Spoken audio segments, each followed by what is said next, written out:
Perhaps we need some outside universal threat to make us recognize this common bound. I occasionally think how quickly our differences worldwide would vanish if we were facing an alien threat from outside this world.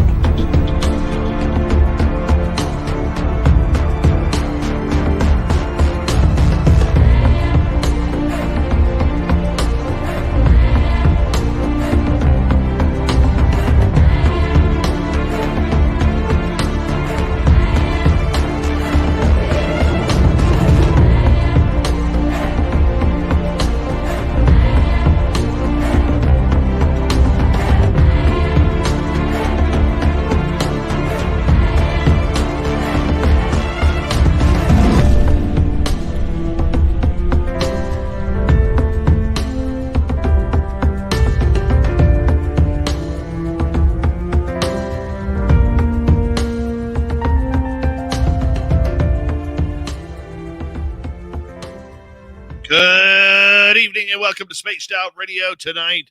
My name is Dave Scott. It is that time of the night where we're about to woo you on up. We're talking aliens.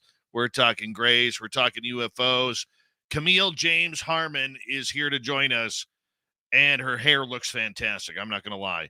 It really does. I got to meet her in San Francisco at UFO Con. She's an incredible woman with incredible experiences.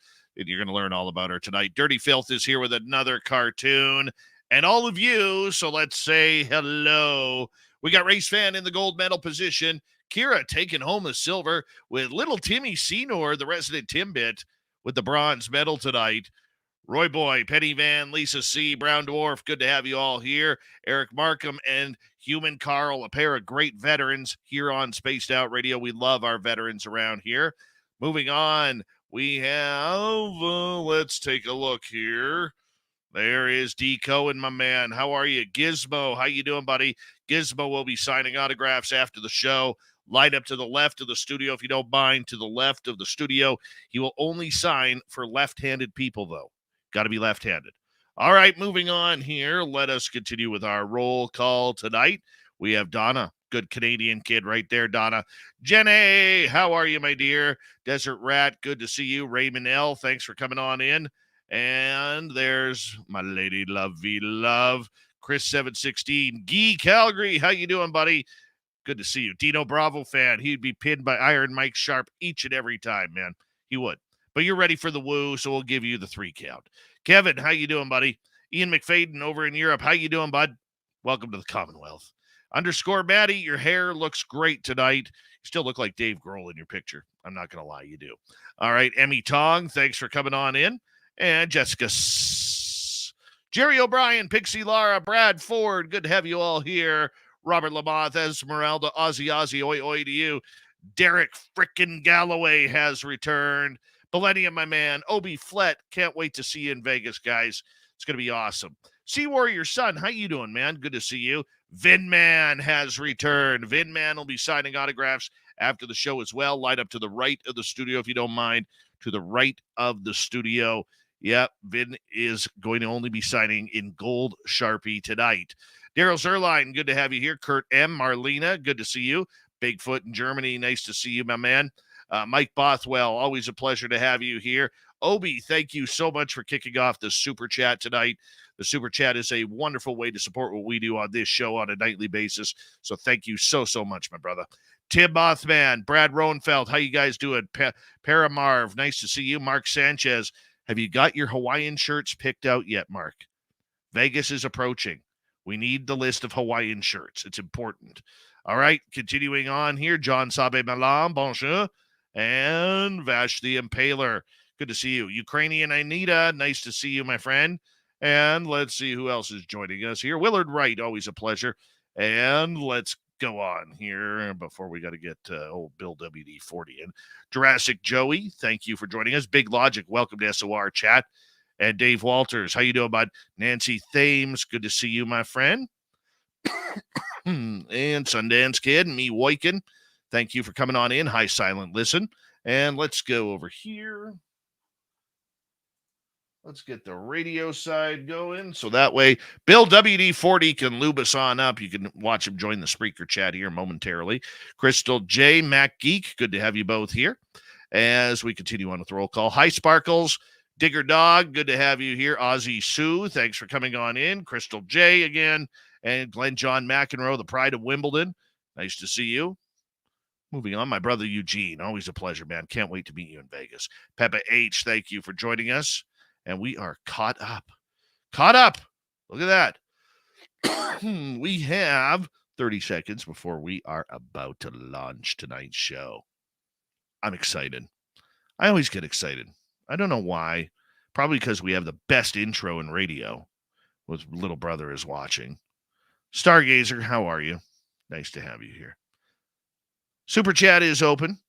The store on our website is open if you want to buy some really cool swag, including the new FU Dave shirt. You can get that. Horns up. Let's rock.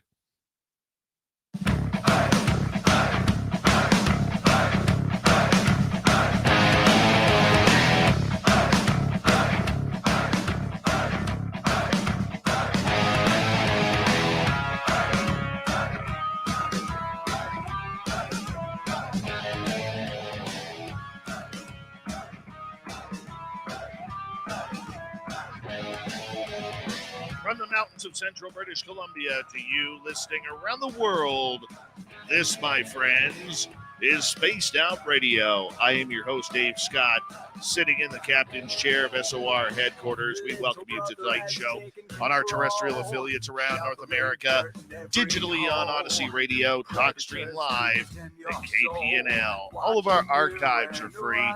Join us at youtube.com/Spaced Out Radio. Do old Davey the favor, hit that subscribe button. You can follow us on Twitter at Spaced Out Radio, Instagram at Spaced Out Radio Show, and on TikTok at Spaced Out Radio. Our website, spacedoutradio.com. We have a plethora of features for you. Rock out to Bumblefoot, read the news wire, check out our swag as well. Tonight's show is brought to you by Chive Charities. Help make the world 10% happier by visiting Chive Charities today. You can find them on our website. It's going to be a fun show tonight, talking aliens and UFOs with CAMILLE James Harman. And then in hour number 3, we're going to head to the swamp. Then after that, UFO report. Tim Senor is here. We'll probably go into overtime with Random Guy as well. CAMILLE James Harman is an experiencer and actress, originally from Louisiana. It was back in December of 1995. Soon after moving to L.A. from New Orleans, she had her first UFO sighting and abduction experience in the Silverlake neighborhood of L.A. She suspects that the encounters actually began in childhood. She had hypnosis sessions with both Barbara Lamb and Yvonne Smith that revealed experiences with grays, insectoids, MILABS, and light beings of pure love. Now, she's worked with various healers to try and stop the abductions, and so far she believes she's no longer an experiencer. I got to meet CAMILLE at UFO Con 2023 just about a month and a half ago. She is an amazing, amazing person. CAMILLE, thank you so much for joining Spaced Out Radio tonight. How are you doing? I'm doing great. I'm really excited to be with people who get me. And I'm going to have to adjust my bio because I think I've had some recent experiences that I need to share. The aliens came back? Well, I'll get to it. Yeah. Possibly. Well, I mean, you are somebody who is very, very synonymous with ET contact. You know, your story, it may not be the most popular one out there, but you feel that it's something that you need to be on the circuit chatting about to try and help people who are going through the exact same thing.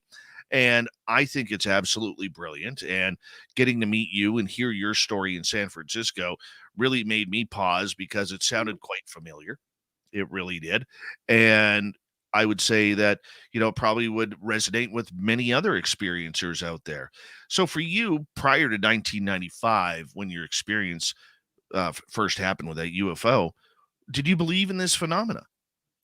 You know, I had just recently come to believe it. Actually, I do believe that my experience of awakening to it all, because I do suspect it happened in childhood, but my wake-up call year was this fall into winter of 95. And I had just moved from New Orleans, where right before we moved, like in August of 95, I had been on a lunch break.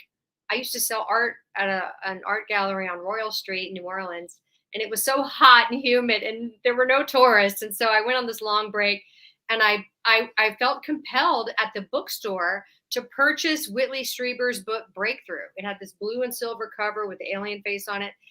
And I just, it was like, I was like hypnotized into going and buying that book and going to the register. And it was hardcover, and I never bought hardcovers. And, it was just an impulse buy. But I had seen the movie Communion a few years prior. I hadn't read Communion, but I like Christopher Walken, so I'd seen it. So I felt compelled to buy his book. And then I sat at my desk at the gallery reading it, like binge reading it, because we had no tourists. And I was like, oh my God, this is so serious. This is crazy. So it was just a couple of months before my stuff happened that I had read this book and become obsessed. So I think it opened a door to my psyche to, possible lifetime of some things going on, and culminating with this big event in December 95. It's funny because Communion is the only book I've never finished. I bought it at a Costco in 1999. And it was funny. I was reading that book and I had just become a father. And I remember one night I was reading while I was holding my infant daughter. And it got to the point where Whitley looked he was taken on a craft, and then he looked to his side, and his son was sitting right beside him in a zombie-like mode, just sitting there. And it scared me so much as being a first-time dad that I put that book away, and I have never opened it since. I'm scared to. I really am scared to. I don't know why, but just everything in my power tells me, do not reopen that book. It just hit me. I have a weird story about that book too, because later I bought it and read it, and I had the little paperback on the shelf when my son was a toddler. And this is years later. And one day I came home and he pulled that book off the shelf, and he had torn the cover into like 10 pieces and just left it on the floor. And I was like, but my son has told me he's never had any experiences that he knows of. So I don't know why he did that, but yeah, that happened too. Oh, he's probably got aliens. He's just one of them people who just not ready to admit it yet. Well, Jeff does, his dad. So both his mom and dad have had it. So yeah. Well, then for a fact he's got some aliens. You totally know that he's got some then. We'll have to wait and see how that unfolds for him. Tell us about 1995, December. Okay. So my boyfriend and I at the time, his name was Eric, we were big actors in New Orleans, and we felt all hot stuff. And I had just gotten my master's degree at University of New Orleans. And we thought, let's go to LA. We had just done a production of Richard III in the park outdoors with a real horse on stage. And he played Richard and I played Lady Anne. And it was just like, okay, we're going to LA. We're doing our big thing. So we took off. And when we got to LA, we had everything going for us, like both of us. We had day jobs. We had all his friends from college that had moved there. We had a great house to rent. I had an agent. I had my SAG card. I was like, woohoo, and everything was going to be great. And then so we moved in September 95, and I started having all these weird, like, anxiety and bodily weird things like heartburn and just feeling like sore breasts, like all this weird stuff. And I was like, am I pregnant? And I started not having periods for 3 months. And I was on the pill at the time. I took it very faithfully.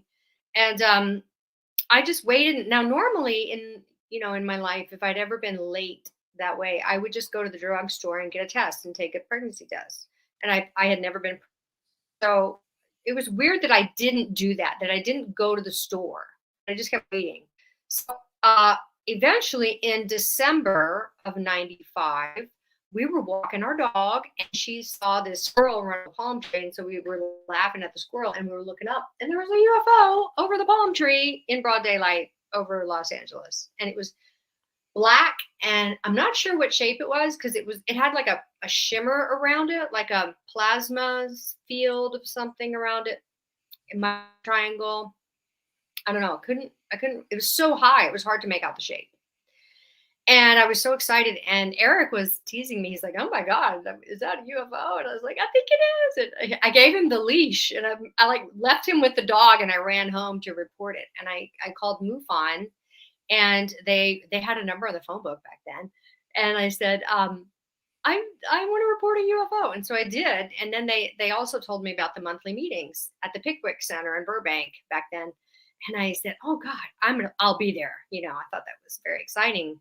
And also in December, around this time, I had an attack of sleep paralysis twice in one night, which was really rare for me. I mean, I'd had it before in my life, but this particular time I had it, I heard a voice call my name in my left ear, and it was like a mechanical sounding voice.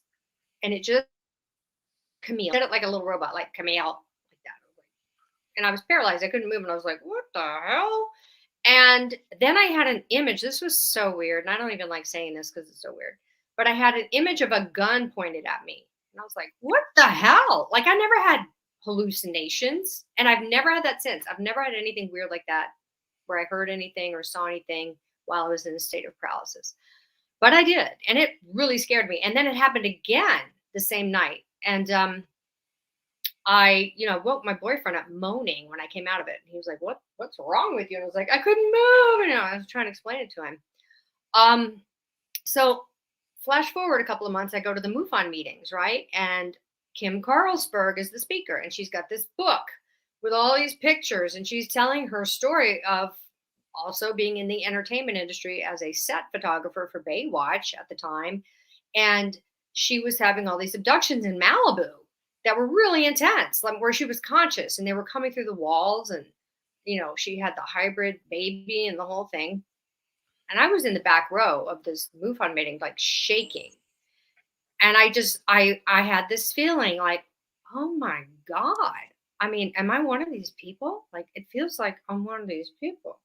And I went to the back and I looked at her book, and she had a whole checklist in the back. And I had like 85% of the things on the checklist. And I was like, "Holy crap." I was really freaked out. And I was introduced to Barbara Lamb, and I said, "I think I want to do a regression with you to look at this night in December when I had the sleep paralysis." And she said, "Yeah, let's do it." So we scheduled it, and I had this regression, and I had this full blown, experience that was so traumatizing. I think I probably lost 2 or 3 pounds of just screaming and sweating and teeth chattering when I was remembering what happened. And in my memory, and again, it's hypnosis. It was not conscious. So, I mean, if you guys don't trust hypnosis, I get that. And I don't totally trust hypnosis, but in my memory, I was hit by this blue light that was very solid, like a column of light, like that had a bottom on it or something. And when it hit me, I curled into a ball, and I went through the ceiling in like a fetal position.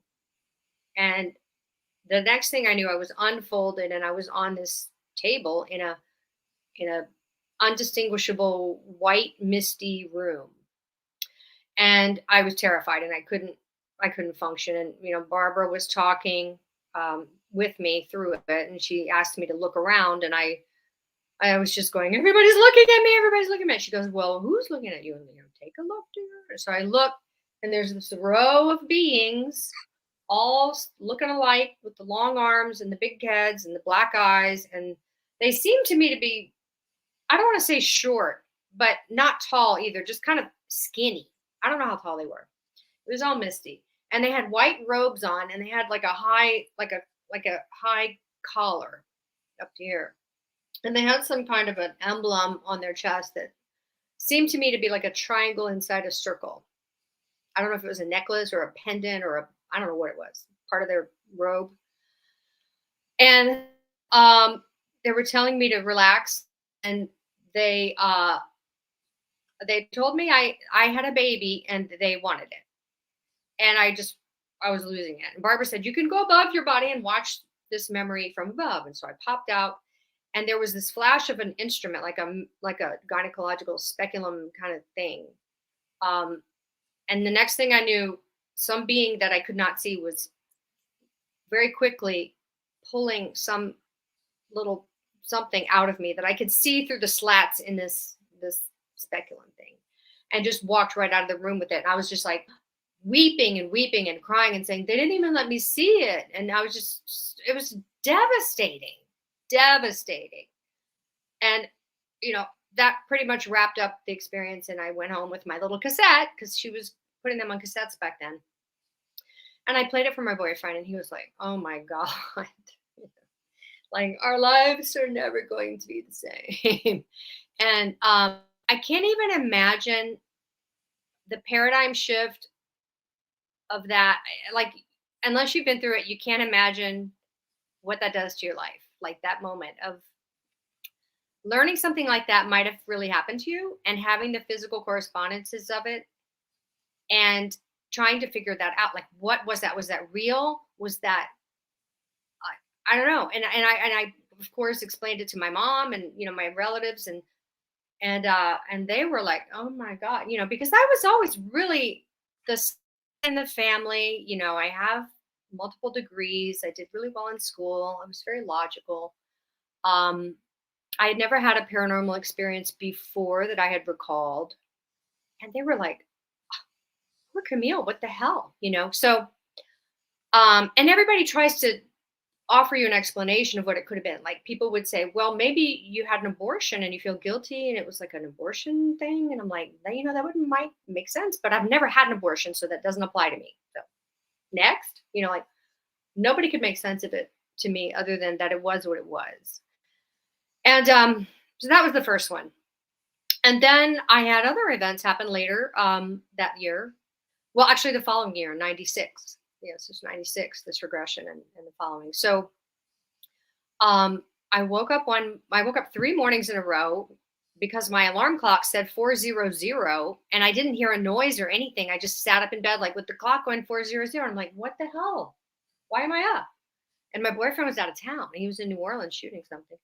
And I got in the tub to get ready to go meet my friend at the beach. I was going to shave. And I had this freshly scabbed over triangular puncture wound on my calf, like this little triangle of puncture wounds. I was like, I have seen that's from a book or a video, because I've been researching stuff. And I found it, I think, in a book and a movie, or something I taped off the Learning Channel or something. I've since then met 4 people who've had that. So I did a regression this time to that. But this time I went to Yvonne Smith just for fun, just to go to someone else and see what it was like. Nothing against Barbara. And I got aliens again. And this time I went through the window instead of the ceiling, which was different. And this time I had 3 little short ones that had wrinkly heads, like darker colored heads. I didn't see their bodies. And a tall one, the gray with the white robe again, tall. And there were the 3 little ones, and the gray were on the 4 corners of me. And the gray pulled down this instrumentation from the ceiling, and he had like a wand, and he put a tip on it. And then he held my leg, and he just went pop, like it was like a little, I don't know, like a vaccination. I don't know what it was. But I was terrified. And then one of the little ones, he put his hand on my head, and I was screaming, cussing at him, like, "Get your hand off me." And as soon as he put his hand on my head, all my anger melted away, and I was able to stay calm. And I just said, "Do whatever you want and let me go home." And I was just, so that was interesting. And then I had other experiences too, but I don't know if you want to take a break for a sec and, discuss anything. Well, I mean, that is just incredible that you have so much recall, Camille, because so many people are left with questions of why this is happening to them and how it's happening. Yet you were given a little bit of recall to fully understand. Did that come naturally, or was that thanks to the hypnotic regression that you went through? It was all due to the hypnosis. I found out I am very hypnotizable, so that might help. Like I can barely drive on the highway without wanting to fall asleep. Like I have to have people with me in the car, or the music really loud and tons of caffeine, and the window down. I have to have like major stimulus to even drive on the highway for a long time. So I I mean that's the thing with my case that makes it not as great as other people's, because I don't have conscious memory. I only have the sleep paralysis. I have all these weird synchronicities, and I've had a lot of sightings, and I've had photos of UFOs that I've taken, but I don't have conscious memory.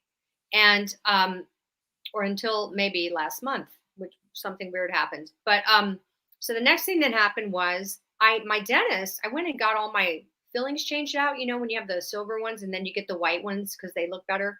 So I had all these old fillings to switch out, and I told my dentist, I said, my Beverly Hills dentist, I said, I'm an alien abductee, and if I ever wig out in your chair, I've read that sometimes people get triggered at the dentist, and that's never happened to me, but you never know.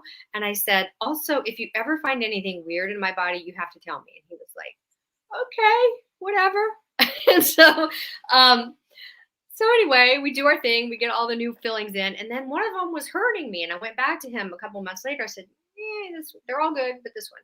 And so we let it go for a while, and then he ended up taking it out, the new filling, and redoing it. Took out new filling. He found this spherical, he says spherical or half moon shape. He wrote me a whole letter about it, of this very hard gray thing in my tooth that he had just filled. And he was like, what is this? This was not there when I did your filling last time, and it's not your old filling. I don't know what it is. And he said it was really, really hard. And he's drilling and drilling, and he finally gets a mirror out and he shows it to me. He's like, what about this? And I said, just, fill it, and I'll think about that tomorrow. I did like a Scarlett O'Hara. I'll think about that tomorrow. Just fill it, and I'm going to go home. So the pain stopped. Whatever he did fixed the pain that I was having. And so I did a regression of that. I was like, okay, what the hell? So I did a regression with Barbara this time about the tooth thing. And I thought, I'm going to get aliens, right? But no. Okay. So in this memory, I come to, and I'm on a table in an exam room, like a human exam room. And I am approached by these two guys in lab coats with khaki pants and black shiny shoes. And they take this syringe and put it through my cheek into my jaw and squirt something in there. And I remember there wasn't a lot of language, and I didn't feel immobilized like with the aliens. I felt drugged. And it was a very different feeling. Like in the alien memories, I was super awake and alert, but I just couldn't move. In this memory, I felt really groggy and drowsy and, drugged. They referred to me as a troublemaker. I don't know what that was about. Then they rolled me down the hall, and they put me in. This sounds so cliche, but this is what I remember. They brought me into a bigger room. There was a black helicopter in the room. They put me on the helicopter, and then the ceiling opened up, and it was very bright. I remember because it was daytime, and I was like, the brightness. And we go up, up, up, up, bring me home to this little field below my house in Silverlake. And they drop me off, and they say, go home and take a nap. And that's all I remembered. So I came out of that, and Barbara and I were both like really upset because she had never had a MILAB memory come up, she told me. And another thing that was weird was my recording that she was taking of that regression did not work. I have no record of that. I don't have the transcript. I have the transcripts of all my other ones. And I was so angry that, I was angry about that, but I was also angry that that if that was real, that was a whole other can of worms, like anger reaction, because It's bad enough with the aliens, because you can go, well, they're aliens, You got that right. Camille, I'm going to get you to hold on right there. I got to know more about this dentist thing. Why are they calling in the white-coated men in black? I don't know. CAMILLE James Harman, her alien experiences, returns here on Spaced Out Radio right after this.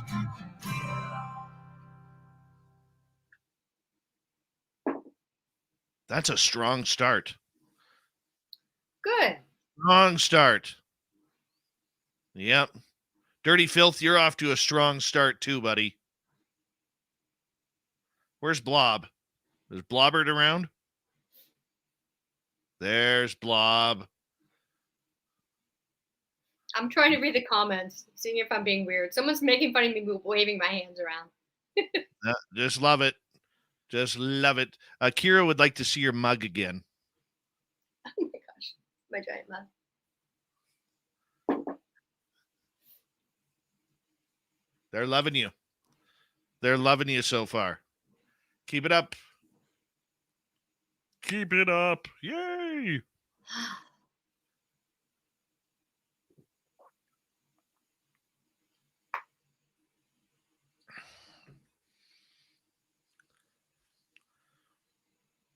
Oh. John Young, how you doing? Welcome to SOR Chat. Moonshine. Denise says, hi, Camille. Hi, Denise. Oh, my buddy Denise is on. Yes, Denise, your first time here. You got to do us a favor. Hit subscribe. If you don't mind, we'd appreciate it. Same to you, John Young. Hit that subscribe button, man, if you haven't already. We'd appreciate it. Free Your Mind has a great comment here. Ramble on, lady. We do love it. Tom Amarillo, how you doing, buddy? Yes, I was in the chat last night, and I was in the chat for John Yost because I met him at Alien Con, and he was so great, and I wanted to support his show. Little Johnny Yost. Yeah. He was going on some show tonight, and he was posting about it, and I went in there and I posted. I said, John has also won awards for his khaki slacks. Yes, the amount of khaki slacks he has in his closet. John is a great guy. He is. I love his emotion, and he's a showman. I told him that. As an actress, I was like, you are a real performer. You're telling the truth, but you're also doing it in a very entertaining way. Oh, yeah. Nina Williams, how are you? Who sent me an email? Good morning, Commonwealth Andrew. I sent you a message to SOR on the website. Okay. All right, somebody will get that. Somebody will get that.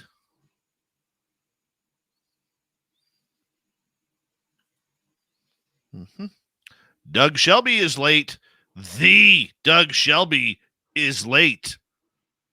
Mm-hmm. May, how are you? May wants to know if you have cats. I had a cat, but she ran away and got, I think, taken by coyote. Which is really upsetting. That happens a lot around here. She was black, and my son picked her out right before Halloween. And when she was a kitten, and they wouldn't let him adopt her until after Halloween because they had a thing about a black cat policy around Halloween. Right. I'm like, he's a kid. And they're like, it's still the policy. I said, okay. So he picked her out, and then we had to go back and get her a few days later. Susie B., how are you? We'll meet you in Vegas. Scott Blight. Just that easy. Scott Blight. Good to have you here, buddy. All right. Yeah, Doug Shelby was late because he was looking at random guys' underwear. That's what it was. Checking out his underwear with my face on it. Oh, another black kitty got taken by coyotes, I see. Mm-hmm. All right. We got just over a minute here. Hi, Cosmic Fleur. How are you? The Cryptid Huntress, Jessica Jones. She'll be in Vegas. Remember, she likes her J's to be pronounced softly. So they're yays.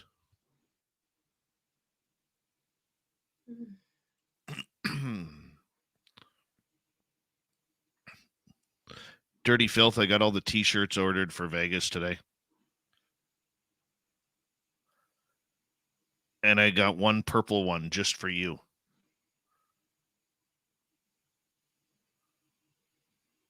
That's a lie, but I did make sure there was an extra small for you.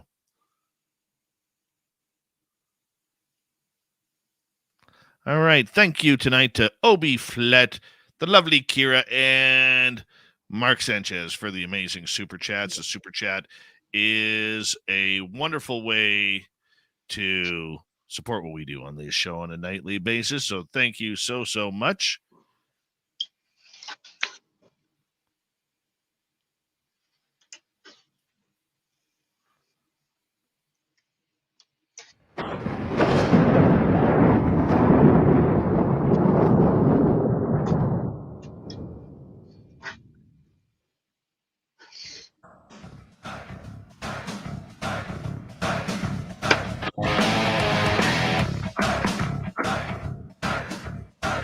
Half hour of Spaced Out Radio is now underway. My name is Dave Scott. Very much appreciate earning your listening ears wherever you are in this beautiful planet we call Earth. Hello to everyone listening in all around the world. And remember, our archives always sounds strange. Our archives. Our archives. Our archives are free for you. Just go to youtube.com/Spaced Out Radio. Do old Davey the favor, hit that subscribe button. Our website is spacedoutradio.com. We have a plethora of features for you. Rock out to Bumblefoot, read the Newswire, check out our swag as well.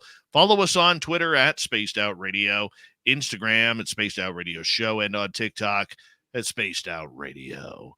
Here we go. CAMILLE James Harman is here telling us her story of extraterrestrials, and this story about where she was at the dentist. Underneath a filling, they find something hard that won't come out of her tooth. The dentist finally gets it, doesn't know what it is, and then these weird Men in Black type dudes come on in, and they take it, and they were wearing white coats like a doctor would. It's a very strange story there, Camille.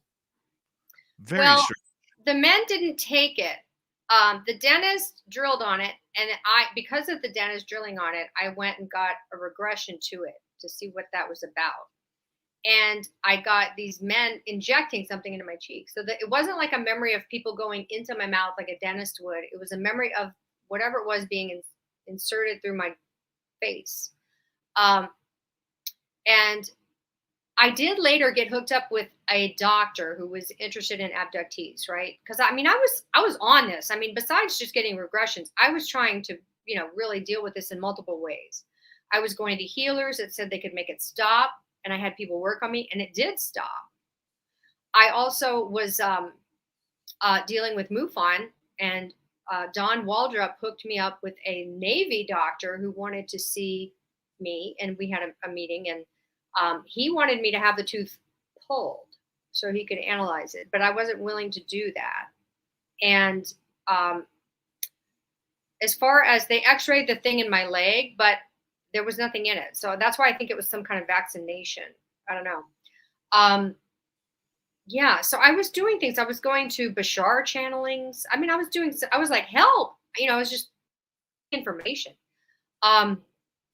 So I just tried to get more and more information because I wasn't having conscious memory. I was just having sightings and marks on my body and, trying to get information. So the next thing was I can't remember the order of this. I eventually did a regression. I found myself saying things like, oh, humans, there's blah, blah, blah, talking like that. Like I wasn't a human or I wasn't aligned with humans. And I thought that was really weird because I did not have a good time with those beings on the table. And I thought, oh, what am I talking about? Why am I talking like this? So I went to Barbara and I said, Barbara, can we target, like, I have this longing, like I miss someone, but I don't know who I miss. And can we just target something like that? It's kind of abstract. And she said, yeah, let's do it. So we did this regression. And I had the trippiest experience. It was really amazingly wonderful. And what happened is I went into this status at the beginning of it where I felt extremely panic attacked and claustrophobic. And I was saying things like, I don't want to be in this body. It's so small and weak. And I was freaking out. And she said, first of all, I felt like I was a sofa being stuffed in a pillowcase, like totally panic, claustrophobic. And she said, well, go to a time when you felt good, when you didn't feel like this. And so I pop out in my hypnosis, whatever that is, and I'm in this void or space. I'm in space. Okay. And I am a blue light. I look around and I'm a blue light. I don't have arms or anything. I'm just blue. And then I notice these other two blue lights that I notice are my friends in this world, my two friends. And I'm like, oh, and I'm crying and we're all out in space. And I can see the earth, and the earth was spinning really fast to me. It seemed like I was on the edge of a diving board and I had to go to earth. And I was like, no, I don't want to go. And it was spinning and spinning. And I was panicking. And Barbara said, why do you have to go to earth? And I said, I don't know. And she said, well, see if there's someone you can ask why you have to go to earth. And then these white light beings appear. And I'm overwhelmed with this like pure ecstasy. Like, oh, I mean, it was just this oneness and this pure love and merging. And I don't know what they were. I don't know if they were angels. I didn't ask them, like, what are you called? But I was just overwhelmed with this love and this oneness of these beings. And I said, why do I have to go to earth? And they said, the earth needs you. And I said, why? And they said, to fight evil. And I was like, okay, how am I supposed to do that? And they said, with your acting. And I said, but everything they make is crap. And I was like complaining about the industry. Worry, we will set it up so you make projects worthy of your time. And I was like, well, okay, be my guest, because bring it. That'd be great.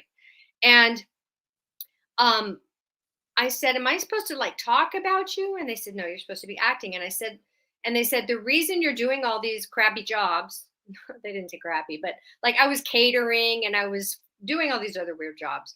And they said, it's because you are talking to people. You like being around lots of different people. But they said the best way to do this is through your acting, because that will wake more people up. And I'm like, okay. So they showed me this image that it was like this beam of light coming from the central God, universe, whatever you want to call it, that came through them. And then they had arms, they had like arms and legs.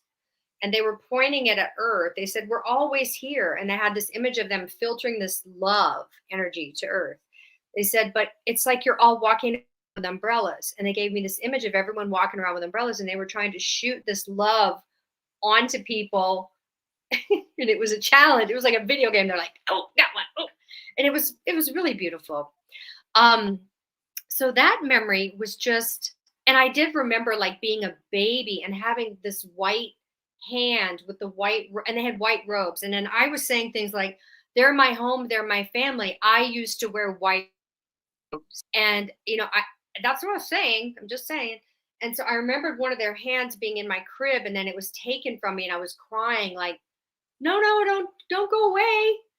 So there was, I don't know what you would call those, light beings, angels. I don't know, but they're great. And I would love more with them. I mean, any day, anytime you can appear to me, or in a dream or whatever. I mean, I want to go get hypnotized again just to talk to them again. That was the good part of all this. There is a good part. That's it. And, but I just moved on with my adventures, and I was still obsessed. My acting career, as you can imagine, just kind of fell by the wayside. Like I was still doing it and auditioning, but I wasn't getting much. The next film I got after that, though, was a short film called The Encounter, about a man who has an angelic encounter. So the very next film I got was very cool. So that was nice. But then I went to Roswell, and that was fun for the 1997 50th anniversary. And I saw everybody. That was like the best conference. I saw John Mack and all these greats from the 90s. And I learned so much. And on the way home at White Sands, Don Waldrop and I went together. He was the head of MUFON out here. And he took all these pictures of me in White Sands in the dunes. And I drew this big alien face, and I was yelling at the sky like, "I dare you, come down here, you bastards!" And then in the pictures, when he developed the pictures and gave them to me, in the pictures where I'm on the alien face yelling, there's this white squiggly light, like right where I'm looking in 2 of the pictures. And all the other pictures he took of me on the sand dunes, there's no weird light anomalies like that. So that was kind of cool. And then I went to England to see the crop circles in '98. And that was amazing. I went by myself, and I was still dating Eric at the time. And I had a fling over there. Oh my! Oh, you sad. naughty And girl. I met a nice Englishman with a black Ferrari, and we just went crop circle, hunting, and I was with Barbara Lamb too for a couple of days. The accent, the black Ferrari, and crop circles. Which is really a bad idea, because you can't pull off the road and park without bottoming out. It's not like a Jeep, but it was sexy, but it was not practical at all. But I had this fling, and I came home, and I was obsessed with Sting, by the way. I have to tell you this. So my first crop circle, because I went to Sting's house in Wiltshire, and I saw Sting standing in his driveway, and I was totally freaked out. And I came back the next day with flowers for him. And I talked to his security guard, because he came to the gate and took the flowers. And I knew Sting was into crop circles, because he lives right near Stonehenge, where many of them appear, like right in Wiltshire. And Barbara picked me up, and she said, "Okay, we're going to your first crop circle. It appeared last night." And I was so excited. And when we got there, we found out it had been nicknamed the Stingray, because it looked like a stingray from above. So what are the odds? Because the circle makers, sometimes they give people stuff that makes sense to them. Like, what are the odds that I'm obsessed with Sting, and I go to England to see Sting's house and the crop circles, and then my first crop circle has that nickname? That was weird. So that was I gotta ask you, Yeah. because I love multiple experiencers, because you never know where the conversation is going to go. And the fact that all of this seemed to be happening relatively quickly and synonymously with one another, were you just rolling with it and letting the phenomena happen to you, or were you just, trying to set it up to make things happen? I was just rolling with it. I wasn't doing a meditation about anything in particular. I was highly energized there. I was, I had a fling. I had a sexual fling with a guy. So I felt like really energized by England in general. I was young then. I Yeah, was, we could tell. this was back before menopause. It was awesome. But anyway, so I come home to my poor boyfriend, right? And I said, I had a fling over there. And he's like, "I'm so glad you had a fling." And he said, "Because I really wanted to break up, but I didn't want to be the bad guy." And so we broke up very amicably, and it's all good. So, I met my husband shortly afterward, and we went to his wedding, and he went to our wedding. And so, it all worked out. But he was really relieved, actually, because he was just not into the UFO stuff. It drove him crazy, it was all good. So right when I got back from the crop circle event, I had this bumper sticker on my car that said, "I heart England," right? And I was leaving a UFO MUFON field investigator training meeting at the beach in Malibu. And I was driving to a rehearsal for a play, and I had to get gas. And so I pulled over at this gas station that's right next to the Malibu Colony Gate where Sting lives. And I'm getting gas, and I'm like thinking, "Oh, Sting's house is right over that wall." Oh, and and there's this guy getting gas next to me on his motorcycle, and he looks at my sticker and he says, "What part of England do you love?" And I was like, "Oh, dude, Wiltshire." I was just in Wiltshire looking at crop circles. And I thought, he's not going to know what I'm talking about. And he goes, "Oh, my friend Jim Delatoso showed me a video of UFO making those." And I was like, "You know Jim Delatoso?" And he was like, "Yeah." And I was like, "Hmm." We started talking, and he goes, "What got you into UFOs?" And I said, "Well, they got into me." And he said, "Oh, I had trouble with them as a kid in Wisconsin. They were like coming out of the lakes, and I got chased by one, and so I'm like, this is so cool that this guy gets me." And we swapped cards and drove off. And then about a month later, I called him. I was, lonely because, the guy was in England, whatever.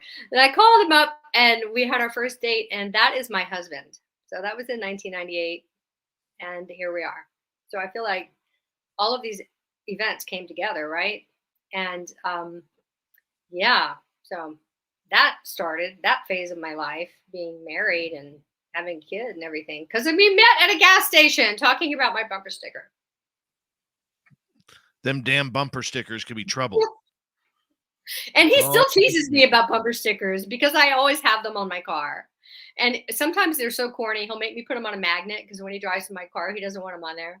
Like I had one that said, "Buckle up, it makes it harder for the aliens to suck you out of your car." I had that on my car at one point, but I had to put it on a magnet. Camille Yeah. James Harman is our guest tonight on Spaced Out Radio.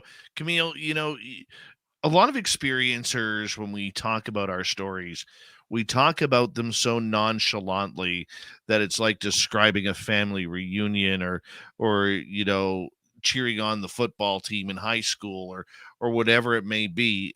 And a lot of people out there who don't understand or are people who are trying to learn about this have a tough time wondering why we could speak so nonchalantly about these amazing experiences. And to some people, it makes the story sound very, very unbelievable.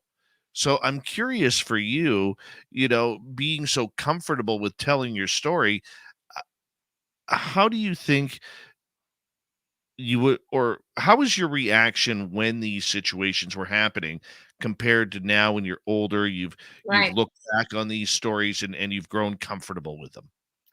Well, I mean, I'm not really comfortable with the events. I'm only comfortable because I've told the story so many times, and I've had many years to explore many different ideas about it. Like at first, I was just terrified and I wanted it to stop. And I went to different healers that did prayers and things over me, and it stopped.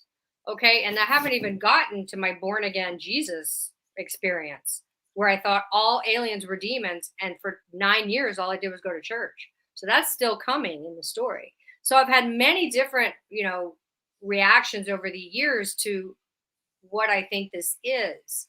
And I still don't know what it is, but my views about it keep changing through time as I explore more possibilities and I keep listening to other people's ways of adjusting to it when it happened to them.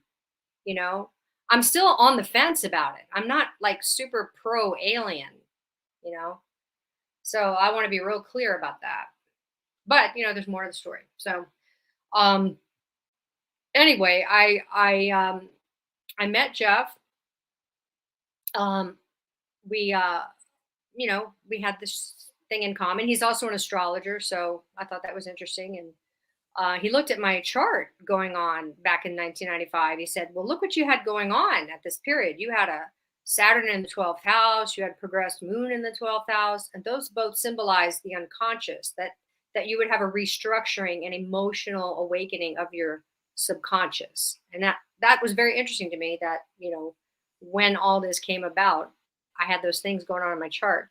Um, I started writing for UFO magazine because I was going to MUFON meetings all the time anyway. And I had this idea, back to Sting. I approached Vicky Ecker and I said, "I read that Sting is into UFOs. Like, if I can write for UFO magazine and try to get an interview with Sting, would you guys publish it?"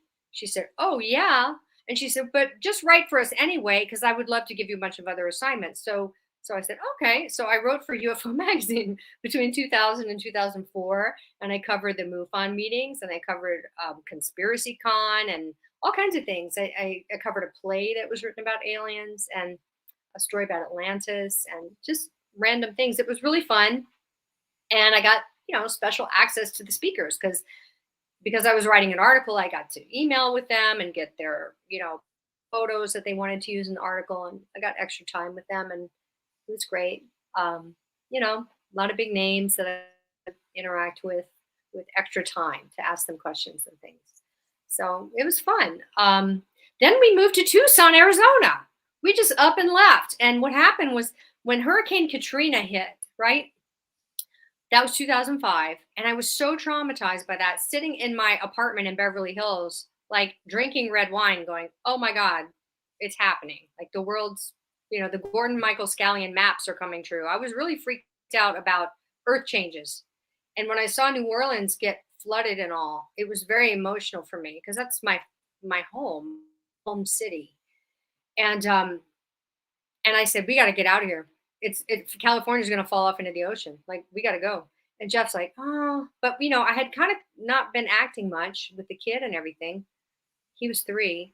So we used astrocartography to pick where to go. And we moved to Tucson because it was close enough to come back to LA if we wanted, but it was far enough to be away from the earthquakes and stuff. And it was great. We had a great time living there for 10 years. I was going to MUFON meetings. There are all these legends of ufology that live there, like Wendell Stevens. And, you know, Arizona is like a really fun place to live. If you're into UFOs, you get great views of the sky. And we had a lot of sightings there. So it was fun. But then we got kind of bored and we came back. So, but while I was there, I had my whole born again thing. So in 2013, after the 2012 anticlimax of the Mayan calendar and all that, I remember my husband he was on Coast to Coast, and Jeff Harman, my husband, the astrologer. And he said, I don't see anything happening with 2012 with the astrology. Like, it's not, he said, 2019, 2020, that's when it hits a fan. I remember him saying that. Yeah. And so when 2012 came and went, you know, during like January 2013, we went to Sedona. And I remember going in the church of the you know, that Red Rock church up there. It was the Catholic church that was very modern and up on a hill. And I remember feeling like, you know, I really miss religion. Like I grew up Catholic. I went to Catholic school. It was very beautiful. I went to school with Salma Hayek in the country in Louisiana at this beautiful old boarding school that was built in 1821, Academy of the Sacred Heart.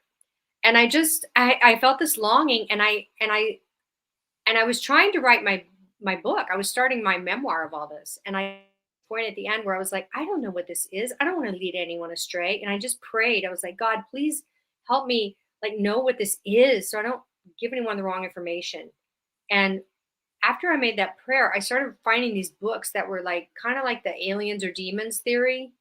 And I had never taken those books seriously or really come across them much. And I started reading them, and I was like, oh my God, like what if they're just demons? And I've just been, you know, tricked into this obsession for 17 years. And I'm like, you know, it was a big deal. And I had this huge born again experience that was very emotional and very powerful. And Jeff was like, and he had predicted it. He said, you're going to have a spiritual awakening soon. And I was like, oh, I have those all the time. And he goes, no, something really big.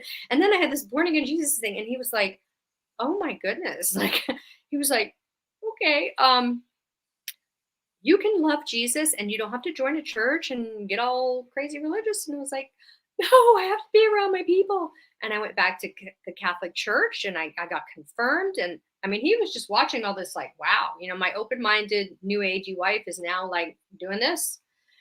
And okay, like, it's going to be interesting. And so I loved it. And I was going to Latin Mass, the veil and the Gregorian chant. And I never really fit in because, you know, I still believed in paranormal things, and I was married to an astrologer, and I was like, you know, not real good at it, but I loved it. And I loved the ritual, and I loved so much about it. But I knew about the child trafficking and the Vatican money laundering. I was just like, I don't want to think about that. I just love the pipe organ and the Gregorian chant, and I love how beautiful it is. No, but I really do love it for all those reasons. And I still go to Mass. So, but I started pulling out of this aliens or demons theory. It's not like that's wrong. It's like, I think there's more to it. Like there could be some of it, but not all of it. And what about those light beings? Right there. I just wanted to like pull back. Yeah, let's hold it right there, Camille, because we are going to go to break here at the top of the hour. We have Camille James Harman, her life experience with the aliens. She got aliens. I got aliens. Maybe some of you out there got some aliens as well. Spaced Out Radio continues when we return with hour number 2. Stay tuned.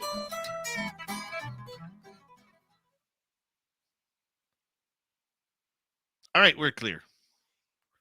We're going to turn things over to the dirty one.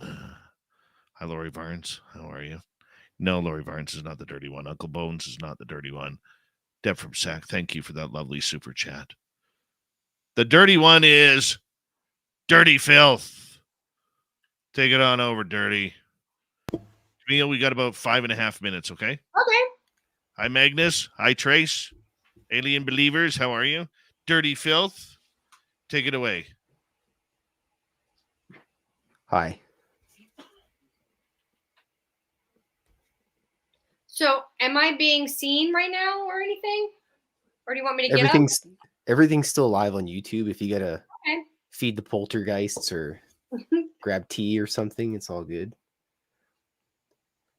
Hello, everyone.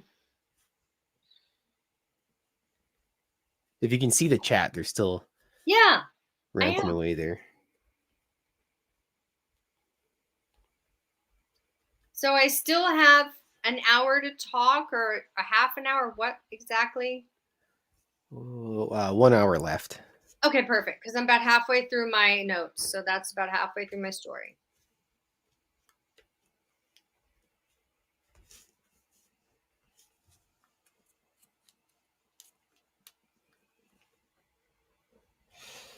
Okay, blob.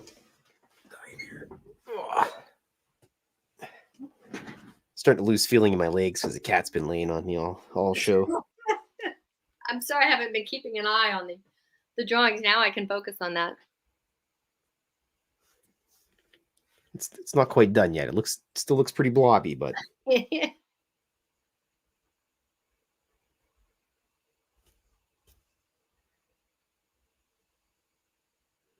I'm going to the Spaced Out Radio party. I got like 200 plus art cards to hand out. I don't even know if there's going to be 200 people there. So random people in Vegas are going to start getting art cards from me. Oh.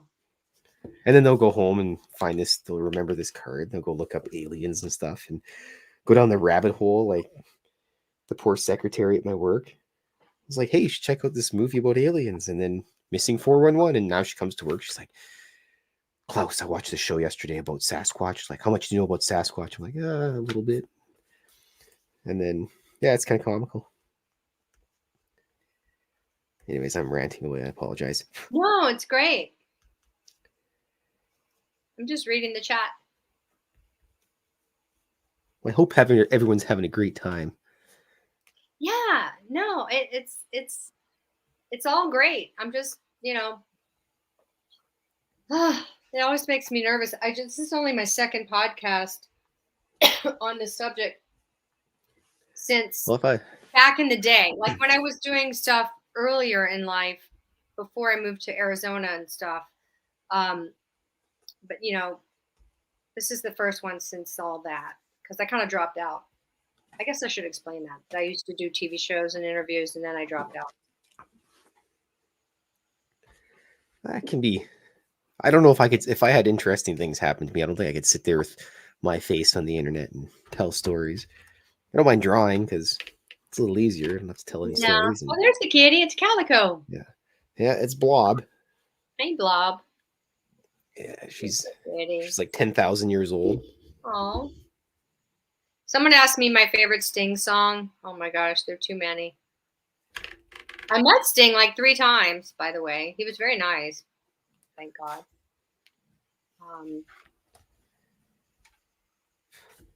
But gosh, so many good songs. I was a total almost stalker level Sting fan.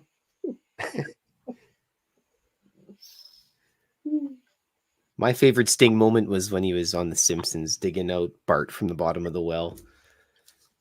When I had my born again thing, I totally got over Sting. Like the spell broke. Jesus took my crutch away.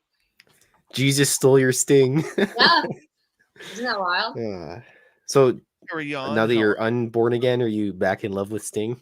No, I'm not really unborn again. I'm just thinking about everything differently. Tartaria really threw a wrench into my worldview too. Getting into Tartaria stuff. Low Pro, how you doing? Sarah Yan, Juliana McGill. Good to see you. Who else has joined us? Hey, there's Blobbert. Hi, Blob. She's running the orchestra, Dave. Oh, Sting and Dune. Oh, yes. I had a picture of Sting and Dune in those like flying diapers. In my high school locker at Catholic school. And one day I came to school and it had been removed. Like one of the people that worked there went in my locker and confiscated that picture of Sting almost naked in my locker. They probably kept it. Oh my God. Thank you, Mike Bothwell. I will go get an ice cap tomorrow with that. Just for you. Appreciate that. Thank you to Mike, Deb, Jeremy, Jeff, Kira, Mark, and Obi Flett for the amazing super chats. Hey, Nucker, how you doing, buddy? And no, we don't eat breakfast for dinner. Never eat breakfast for dinner. Horrible, horrible habit to be in. We got 30 seconds. Dirty, you're looking good, man. Thanks, Looking Dave. good. I had a shower today. Me too. Wasn't even my Blobbert. birthday. Hey, Blobbert wants to add some art to that. That's awesome. All right, we're going to mute you. And here we go, everybody. Don't forget our store is open on our website, spacedoutradio.com. And here comes hour number 2.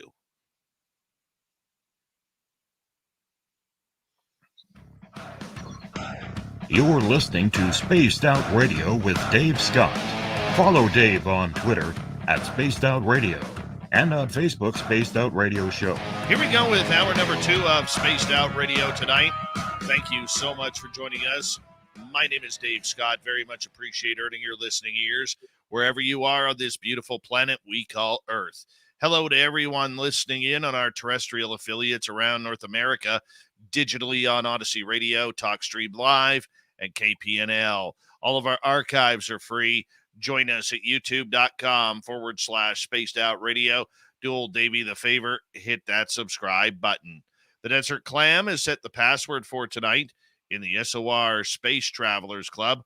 Wabantalk. Wabantalk is your password. Use it wisely, Space Travelers, as the Clam sets the password each and every night right here on Spaced Out Radio. Our website is spacedoutradio.com. We have a plethora of features for you. Rock out to Bumblefoot, read the Newswire, check out our swag as well.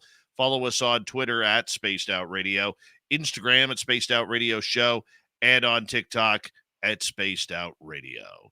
Here we go once again. CAMILLE James Harman is our guest tonight, talking about her amazing connection and experiences with the phenomena that we know as UFOs and aliens.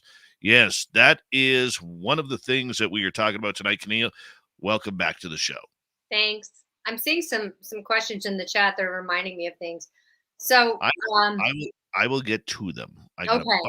Well, back to Tucson, because I did want to talk about, I had 2 for sure sightings in Tucson when I was living there.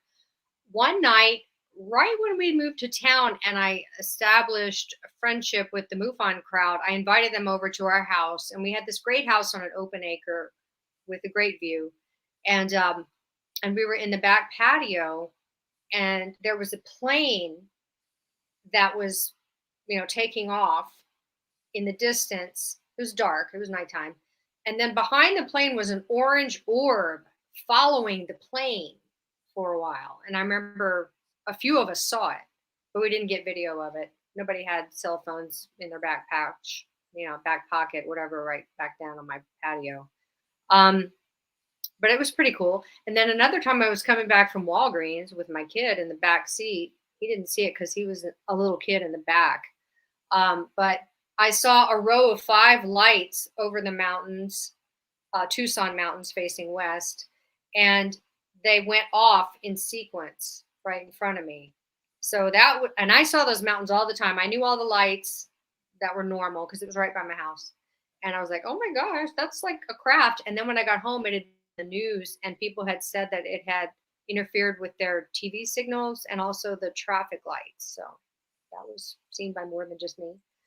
So I really did enjoy living in Tucson. The only thing I didn't like were the rattlesnakes and the scorpions. That was it. Everything else was great. Don't like the snakes. Yeah. Never a need for snakes. So we moved back to LA in 2015, and we didn't live in Beverly Hills that time. This time when we came back, we had so much stuff that we moved out to the West Hills area, which is out by Woodland Hills and Bell Canyon and Chatsworth and Calabasas, kind of out there. And, had a lot of stuff, and a dog.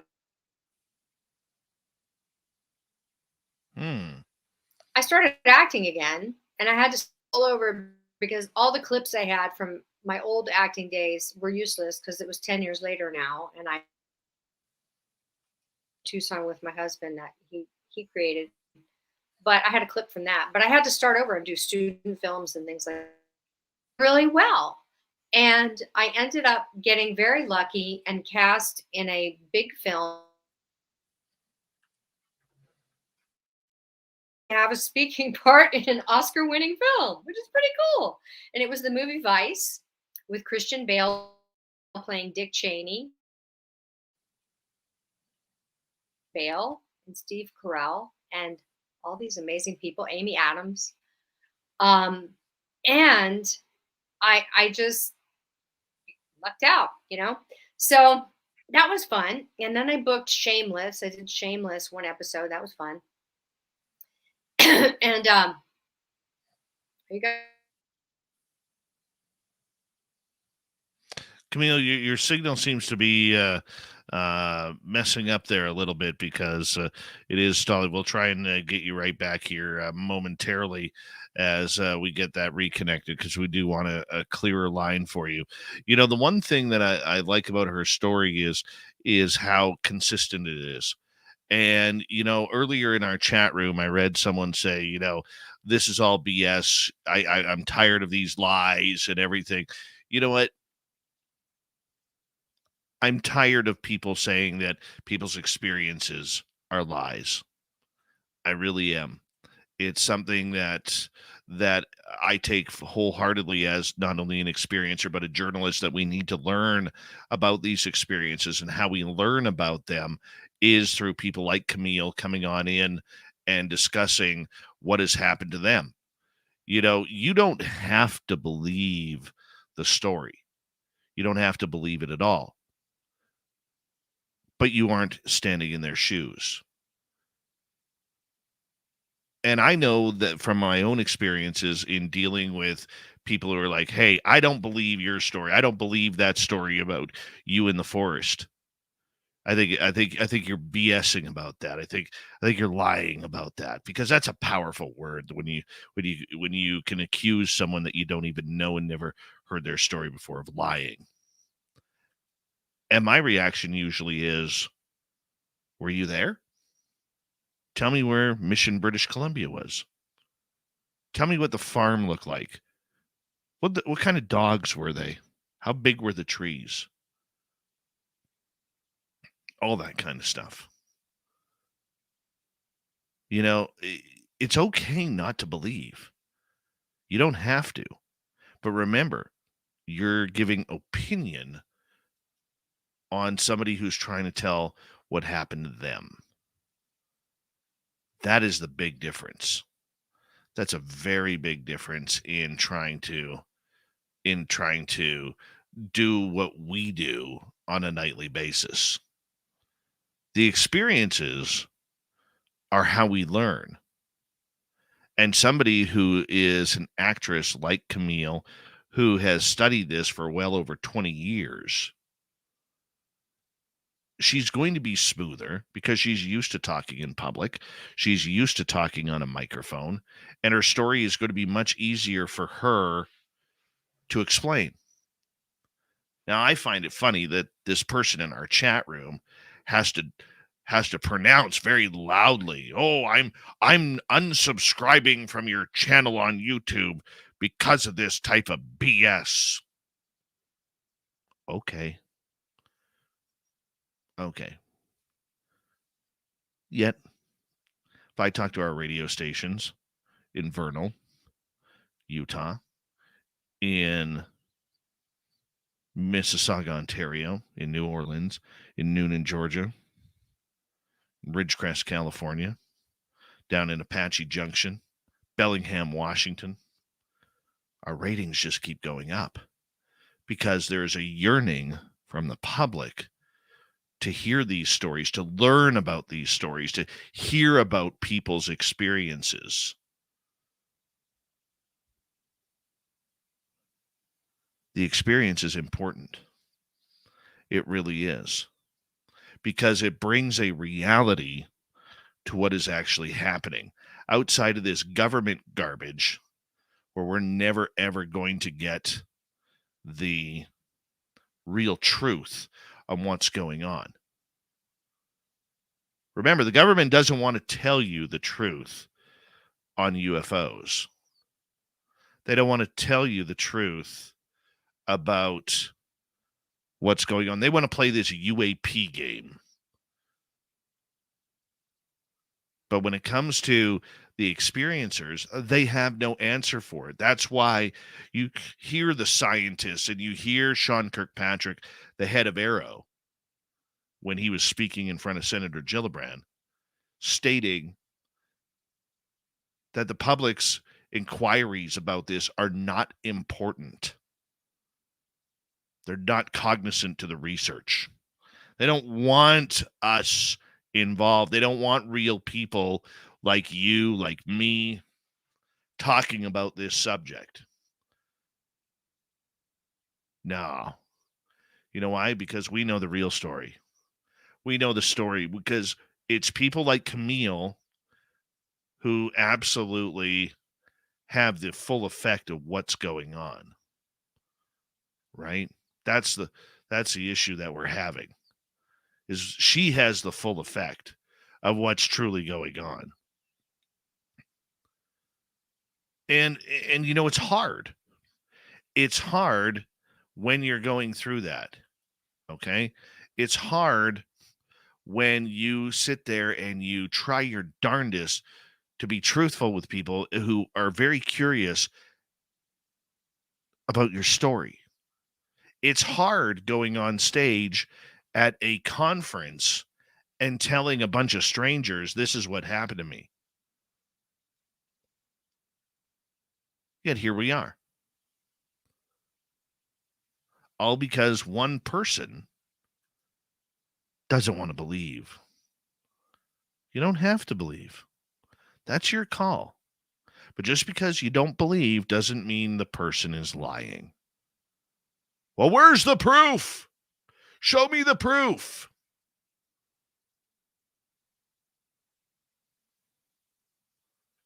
Show me the proof.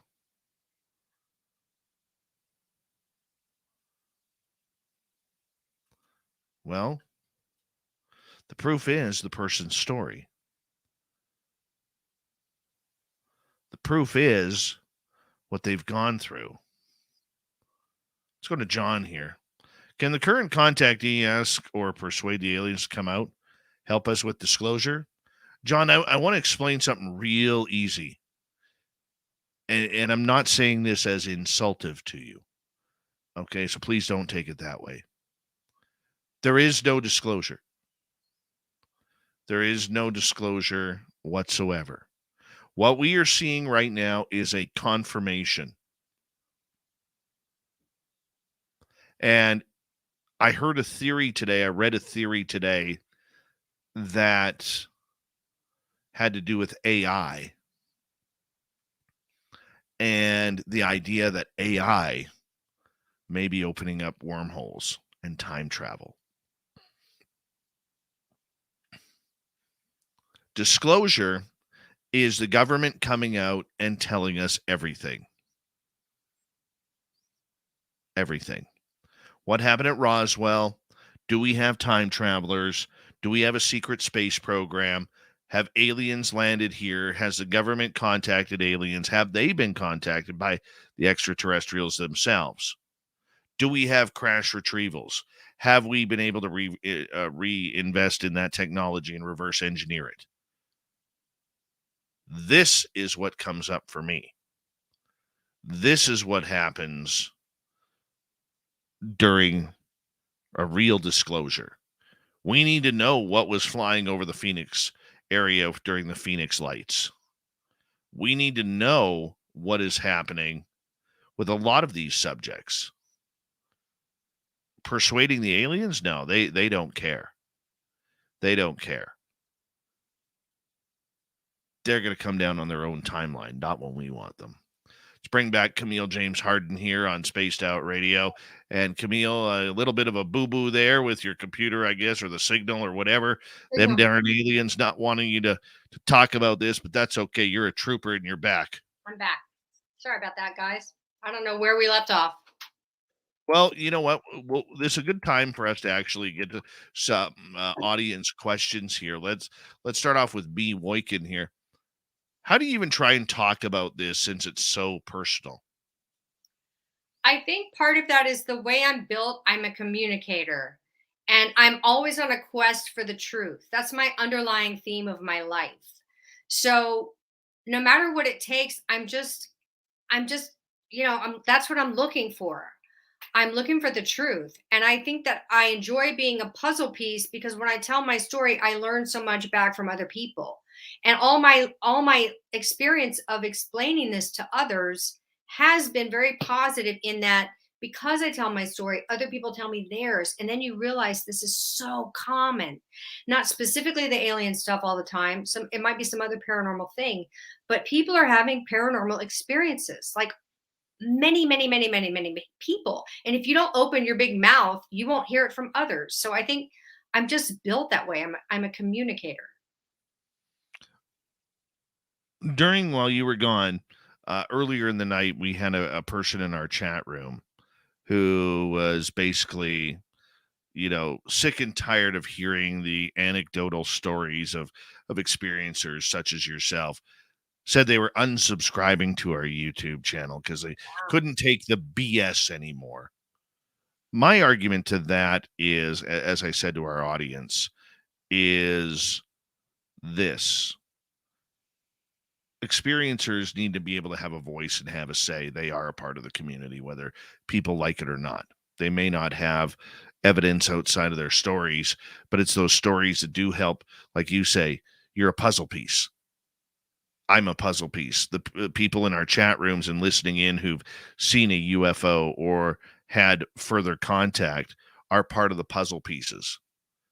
And the point that I'm getting at with this is it's important for people like you to share your story because there may be others who've had the exact same thing but are afraid to come out and afraid to talk about it publicly. And the words of people like you can help resonate those conversations. That's why I believe it's important. What's your thoughts on that? Well, I've always thought that the weakest link in my particular case has been that I don't have these awake, conscious experience that are so profound that other people have. That I heavily rely on hypnosis and marks on my body and just observing synchronicities and things, and I have some childhood suspicions that it was happening back then. And those would be things like, I used to walk through the woods next to my house to my piano teacher's house for lessons once a week. And one day I remember something happened in the woods, but I don't remember what it was. And then I just wouldn't walk to her house anymore. And my mom had to drive me to her house for lessons. So the fact that I had really bad nosebleeds as a kid, to the point where I had to have my nose cauterized. I'd wake up in the morning with the blood all over the pillow. I had allergies as a kid. I had a lot of illnesses as a kid. And you look at all these things, you're like, why me? Why me? Right? Like I have green eyes. I have A negative blood type. You look at everything. You're like, am I is the negative RH negative thing? Is that why? I have an uncle that works for NASA and a cousin that works for NASA. And I lived with my uncle and his daughter when I was little for a year. Like, did I get put into the system in Huntsville, Alabama? You know, was that because that whole alien, technology for biology deal that was supposedly made by the government? Like, when I lived with my uncle who worked under Werner von Braun as a mechanical engineer, did that put me into some kind of on some kind of list? Like, okay, it's okay to take her because, her family's in the program or something. So, and I don't mean to blame that on my uncle. I just meet a lot of people that have relatives and that have this experience, but they have relatives in the military industrial complex, let's just say. So that, I mean, your brain just goes like, why me? And what did I do to be on this list? All right, let's move on to another question here. This one comes from Paramarv. Do you know if you were ever physically on their ship? If so, did you travel anywhere?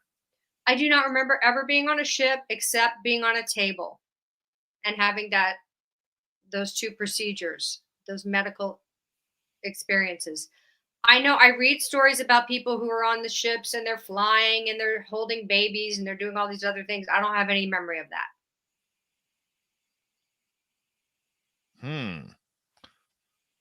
So you haven't got to fly the ship yet. That sucks. I will say that things shifted for me this past year. Well, I went actually starting last fall. I went to what's it called, UFO Congress in Phoenix, and I saw a lot of old friends, and I had a great time. And when I came back, I found out about Chris Bledsoe, and I started talking to him and reading his book, and his book really moved me because he too had come from this Christian perspective and had to integrate it. And we just really hit it off. And he was kind of helping me not be afraid and put it in a perspective of, the orbs that he's seeing at least. And this lady in white, those are good things. Those, he thinks they're from God. They're like angels, right? And so I said, well, I had this experience with the angelic beings under hypnosis, and that was great. And so he's like, well, just be open to that. And, he said, go out in the yard and say, dear God, I'm willing to work with your angels, if you want to send me your angels. And so I've been doing that. And this is what recently happened to me after meeting Chris and reading his book. So I went home and I was praying like that out, looking at the sky, like, okay, God, I'm open to working with these angelic, whatever beings that are nice. I'll see them as UFOs or orbs or whatever you want to reveal to me. And they can come to me in my dreams. That would be nice to start, because I said, I think I'm too afraid for them to appear in front of me, like while I'm awake, because I might have a heart attack or something. I'm still a chicken. I'm still a chicken, basically.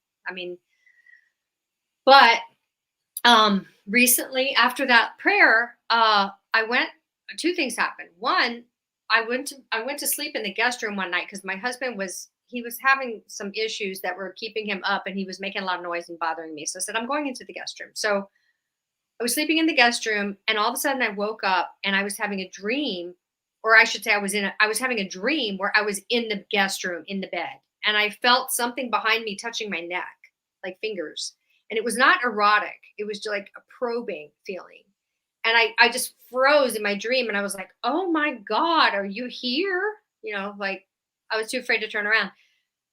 And I said, are you here to heal me? Like, that would be great. And when you're done, can you go down the hall and heal Jeff? And then I was brave enough to turn around and look. And what I saw these two faces of men. And they were very neutral looking. Like, they didn't look like they were smiling or frowning or telepathically doing anything. I just saw these two faces of men, and I woke up. And so I texted Chris the next day. I was like, oh my God, Chris, what do you think? This is real? What do you think? And he said, it might have been real because there might be a reason, you were in the guest room alone and they approached you. And since your dream was being in the guest room when you were in the guest room, that might not have been a dream. And I was like, I know. So then I went to church, and my church, it's weird. It's in a tent. It's a long story, but our building is too small. Okay. Let's hold on. We're going to Okay. have more audience questions to get to as well, All right. Camille. So we're going to continue on with Camille James Harman. When we return, her signal is better. The aliens are letting her speak again. It's always good to hear from a great experiencer like Camille. Spaced Out Radio continues when we return for the second half of the show. Hey, we're only halfway done tonight. We're having this much fun together. Let's continue it right after this.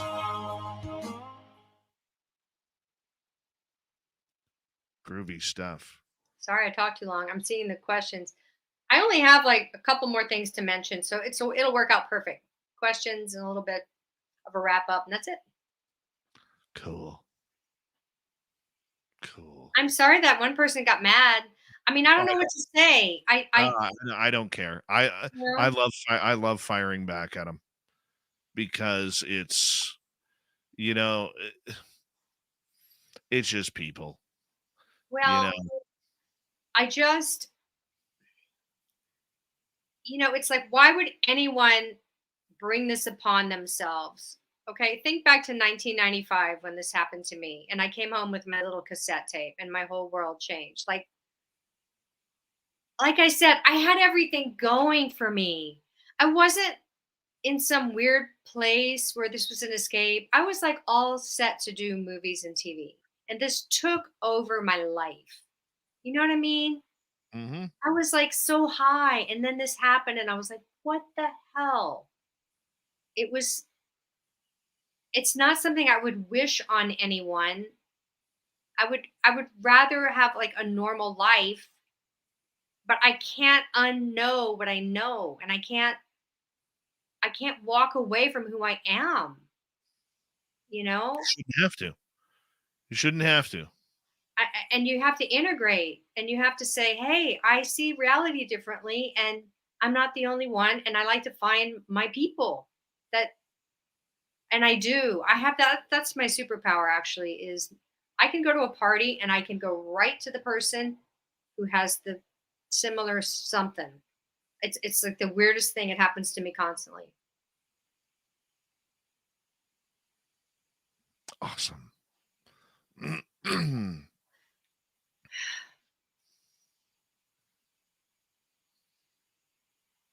That's right, Paramarv. Don't feel bad for all we know. Tom is working for the CIA and monitoring Dave's show. Yeah, we'll say hi to them later.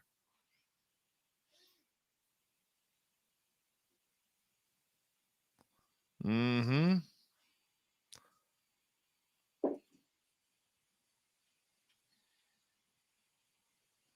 I think it's funny when people go nuts like that for no reason. I think it's funny. I mean, it's interesting to be a skeptic listening to a show like this. Well, the thing is, the only argument that the skeptics have is show me proof. What's proof? The government isn't giving you proof. If I give you a video, you're going to tell me it's CGI. You're going to tell me I've edited it. If I give you a photograph, you're going to tell me I photoshopped. I mean, I have a lot of photos. You saw my presentation. You know I have a lot of visuals. But you're right. There's certain people, the visuals will never be enough. No. So what's proof?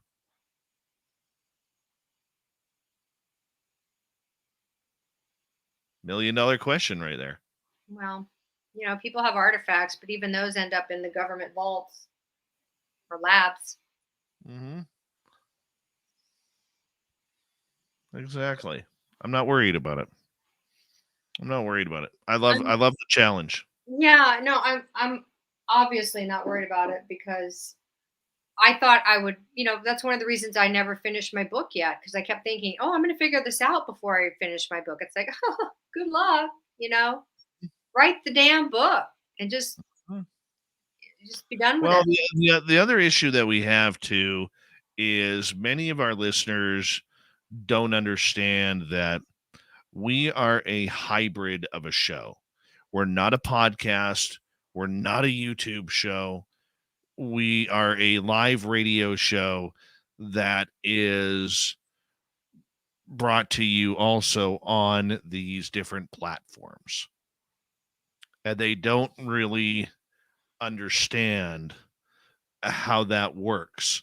So what happens is when we take breaks, when we, have, people wanting us to get into those aha gotcha moments, they go nuts because they don't understand that the radio side of everything, those people listening, and even the people in our chat room and listening to the podcast, they have been hammered all day by news. Fake news, real news, garbage news, clickbait stuff. They've been hammered from the time they wake up until the time they tune us in. And it's tough because our job is to try and entertain. Yes, we bring on a lot of people and scientists who will bring factual stuff, but we also combine it with people who had the ultimate experiences. It's a hybrid for entertainment for people to learn. And if that isn't everybody's cup of tea, oh well. Here we go.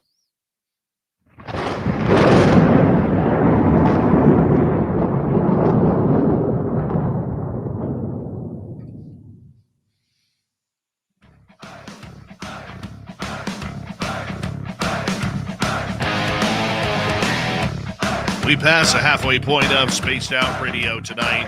Thank you so much for joining us. My name is Dave Scott. Always appreciate earning your listening ears.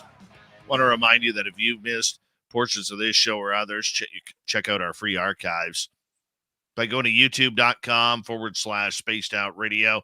Do old Davey the favor, hit that subscribe button. Our website is spacedoutradio.com. We have a plethora of features for you. Rock out to Bumblefoot, read the news wire, check out our swag as well. Follow us on Twitter at Spaced Out Radio, Instagram at Spaced Out Radio Show, and on TikTok at Spaced Out Radio. Here we go. CAMILLE James Harman. We'll have her till the top of the hour. And it's a great, great show about her own personal experiences and encounters. CAMILLE, welcome back. Thanks. Excellent. Let's get to an audience question. All right. Let's go to Mike here. Good Canadian kid. Is there a show or movie on any streaming platform that we can watch that you are in, CAMILLE? Yes, you can watch the movie Vice, which again came out, I think 18 or 19? And it stars Christian Bale. It was directed by Adam McKay. You can find it on streaming services, Amazon, whatever. It's about Dick Cheney, the vice president. I can't talk. It's about Dick Cheney, the vice president under George Bush II. And it's very entertaining. And I play Mary Madeline in that. I'm only in a couple of scenes. I only have a couple of lines, but it was really fun. And the real Mary Madeline wrote me a letter. I wrote her a letter to tell her how much I enjoyed playing her in the movie, and she wrote me back. That was very cool. I have it framed. You can also see me in Shameless, Season 10, Episode 1. I was in one episode of Shameless, so if you want to watch that, Season 10, Episode 1. I was in a Lifetime movie called A Daughter's Deceit, if you like Lifetime movies. And I'm shooting something next week, and I can't say anything about that yet. I'm in a bunch of music videos, too. If you go to my website, you can watch me in music videos by Mod Sun and The Killers and different people. Music videos are really fun. So yeah, just go to my website and you can see stuff. CAMILLEJamesHarman.com. Awesome. Thank you. Let's go to Paramarv. How many and or which species have you encountered? Thank you for asking, because I want to clarify one of the incidents. So in the first incident, I saw these, the ones with the big heads, black eyes, and the high collars and the robes, right? And they had white skin and big black eyes.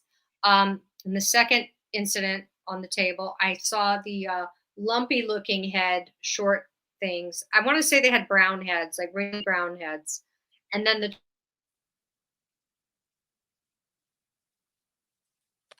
Oh, you froze up on us again.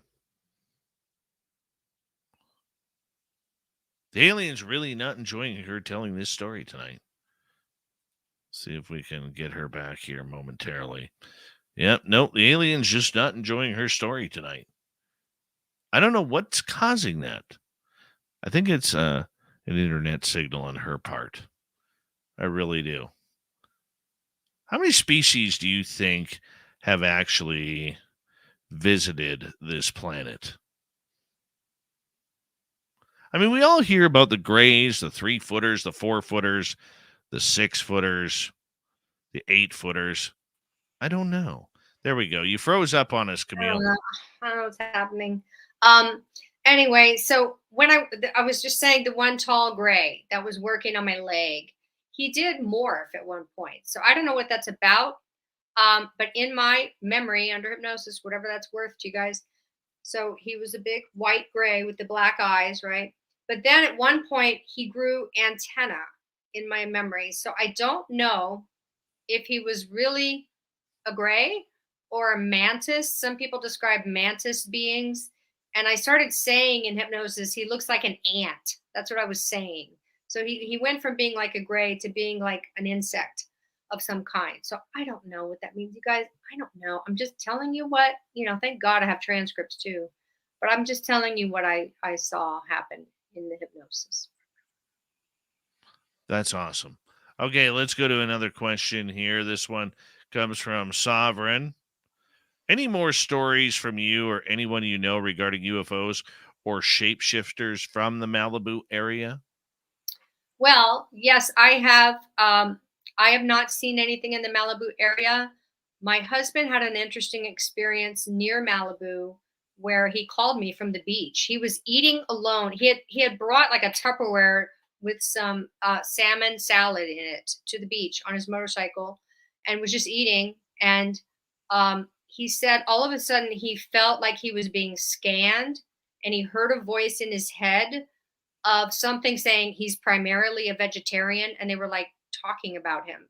And he was like, what the heck? And he looks out over the ocean and he sees this light that just went pew, like right after he heard that scanning feeling. And he called me. He was like, oh my God, you're not gonna believe what just happened. So I do know about the underwater base off Malibu, or some kind of an entrance looking phenomena that they found on Google Earth. And I do know there are a lot of sightings and events in the area. There's a great book by Preston Dennett, the Topanga Canyon UFOs. We live near Topanga Canyon. So that's kind of just south of Malibu on the beach. So yeah, I mean, a lot of weird stuff happens there. That's where Kim Carlsberg had her abductions, and she wrote that book I told you about. It was called Beyond My Wildest Dreams. That was her book. Okay, let's continue on here. Another one from Sovereign. Do you remember the story of the alien hybrid found dead in his car in the Pacific Palisades? When cops went to his house, they found thousands of guns and amphibious vehicles. Any thoughts on that? I don't recall that one. That rings a bell. I don't remember the alien hybrid found in a car, but I do remember them raiding someone's house in Pacific Palisades with tons of guns. That does ring a bell, but I don't remember anything else about that. Yeah. No, I mean, I don't know. I don't know anything else about Malibu other than the Kim Carlsberg story and some of the stuff Preston Dennett has written about. Yeah. And that thing under the water. Let's go to Tony in the United Kingdom. Camille, what do you think, or have you worked out about the crop circles? What is the connection? Who do you think is making them? Well, I have a good feeling about the crop circles. I think whatever's making them is highly intelligent and is communicating with us on a subconscious level through the images, and maybe also imprinting the earth with some kind of purposeful designs that are impacting the earth in some way. I also think that area in England has a highly conductive soil, from what I've read. The chalk in the soil, it makes it really optimal for the interaction of whatever the force is and the ground. I don't know. I'm not a scientist. I just have a master's in theater. But anyway, there was all this about the bending of the stalks and the weaving and the intricacy of it, and people that had witnessed them going down really fast. So whatever it is makes them very quickly, apparently, when they're not hoaxes. I mean, there are hoaxes. but I think it's real, and there were enough anomalies about the real ones that caught my attention. Like that the birds don't fly over them, they go around them. And they've found animals inside the crop circles that were real, that were like mummified, like they had all the fluid dehydrated out of them, like they were flash dried. Like you would put a fruit in a dehydrator and dry it into a chip. Insane. Yeah. Insane. All right, let's continue on here. Let's go to River City or River City Kings. Camille, have you ever reached out to any writers in Hollywood about doing a movie on this ET subject?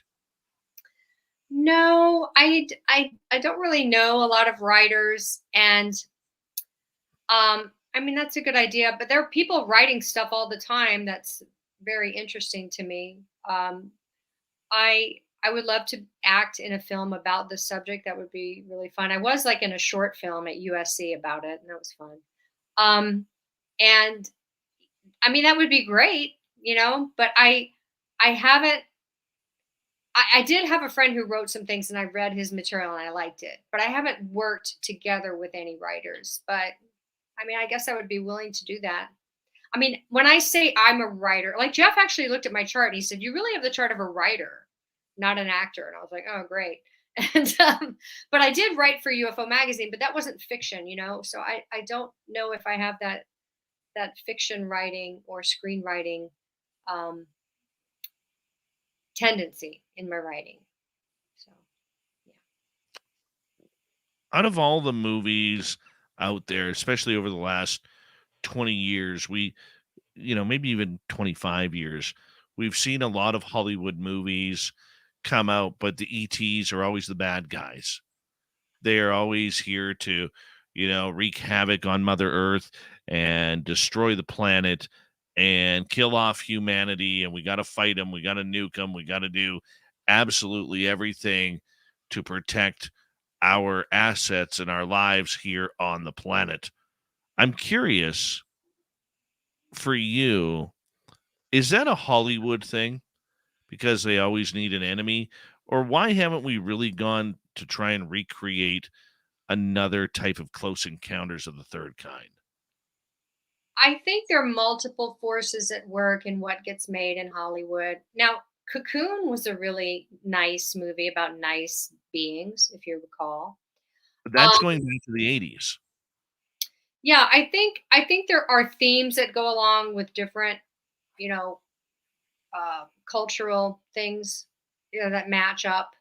Um, I think right now I'm seeing a lot of movies about portals. Like there's a series on Amazon that's really great called Outer Range about a portal. There was another one with Sissy Spacek called Night Sky, I think on Netflix, maybe Amazon.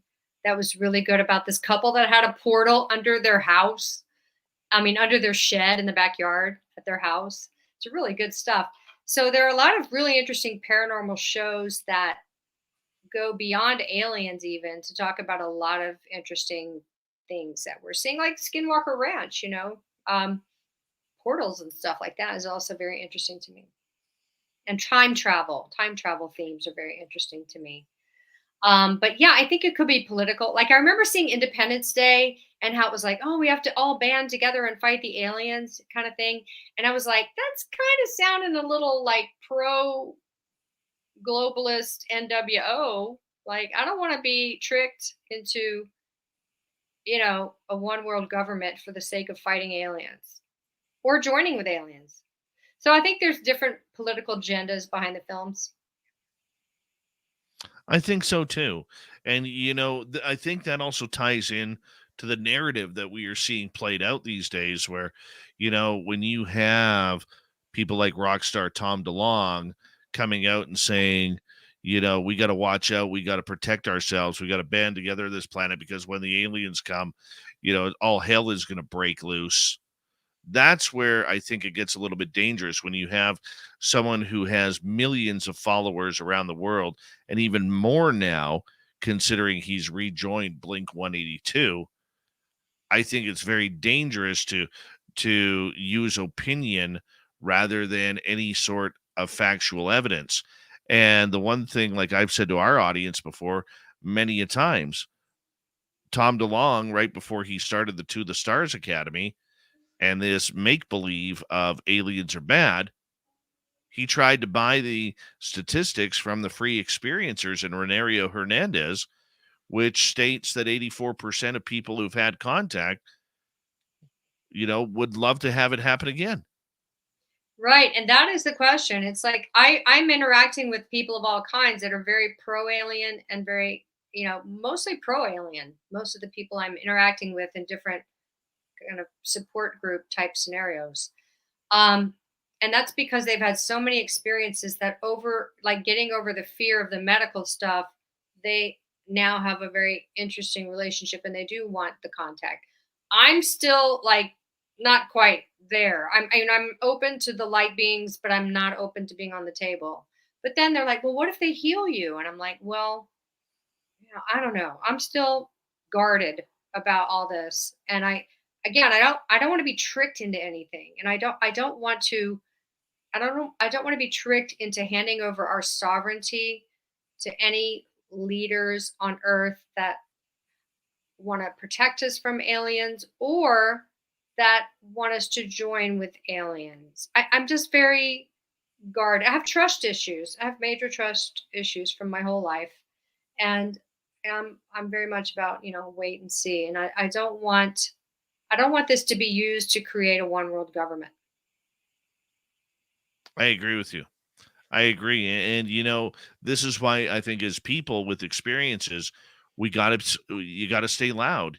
You have to keep going with the, I don't want to call it the argument, because I don't think it's as much of an argument as it is keeping the pressure up that there is something out there that is happening, and we have to be able to use whatever way we can to get that voice out, since we know the government doesn't want to hear from us.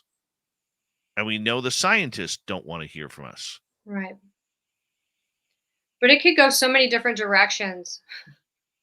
Talking to John Ramirez at UFO Con, and he's like, I think it's going down. I think disclosure is happening. He said by New Year's of this year, like in 6 months. And that's what he feels. And he says, I don't think it's coming from a podium. I think it's going to come from an event. And, there's so much that could be staged. There's so much that could be real. There are scary aliens and good aliens. I mean, I don't know what to believe. I really don't. I am very much on the fence and cautious. And I don't want to be, like the aliens are going to save us. And I don't want to be the aliens are going to kill us. I'm really on the fence about all this. And I'm going to wait and see more. Trying to find a question from Ian here. I'm just having troubles here. Bear with me here. Okay, Camille, did you see Stephen Greenstreet's videos on Skinwalker Ranch? If so, what was your view? I don't know Stephen Greenstreet's videos. I did see one video that was presented at a group here in LA that Steve Murillo runs. It's really good, called UPARS. And he did show some Skinwalker videos a couple years ago that I went to, but I don't remember who made them, so I'm not really sure. I think Skinwalker is really scary. Skinwalker Ranch is a place that I would love to visit. Yet it seems like you have to be a little bit of a jerk and a skeptic in order to get on the property. And I won't do that, and I'm still trying to work with Brandon Fugel on that, the owner, because I'd love to head down there and check things out. But I mean, the whole idea that this is a property and an area and hundreds of thousands of acres where there is high strangeness going on, I do believe there is something there. I know people like Tim Senor, our UFO report guy. He has been in that area and has seen some strangeness happen there as well. But there is a lot of folklore that also happens. But when you have people who are scientifically brilliant to go in there, and you take Travis Taylor, for instance, who is also a member of Space Force, and you hear him talk about what's going on there.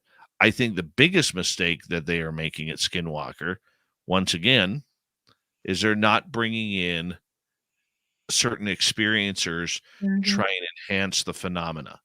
I agree. They have brought some, like the rabbi guy and the Native American experts, but they haven't brought, unless those guys are contactees and just not bringing that to the program as part of their skill set.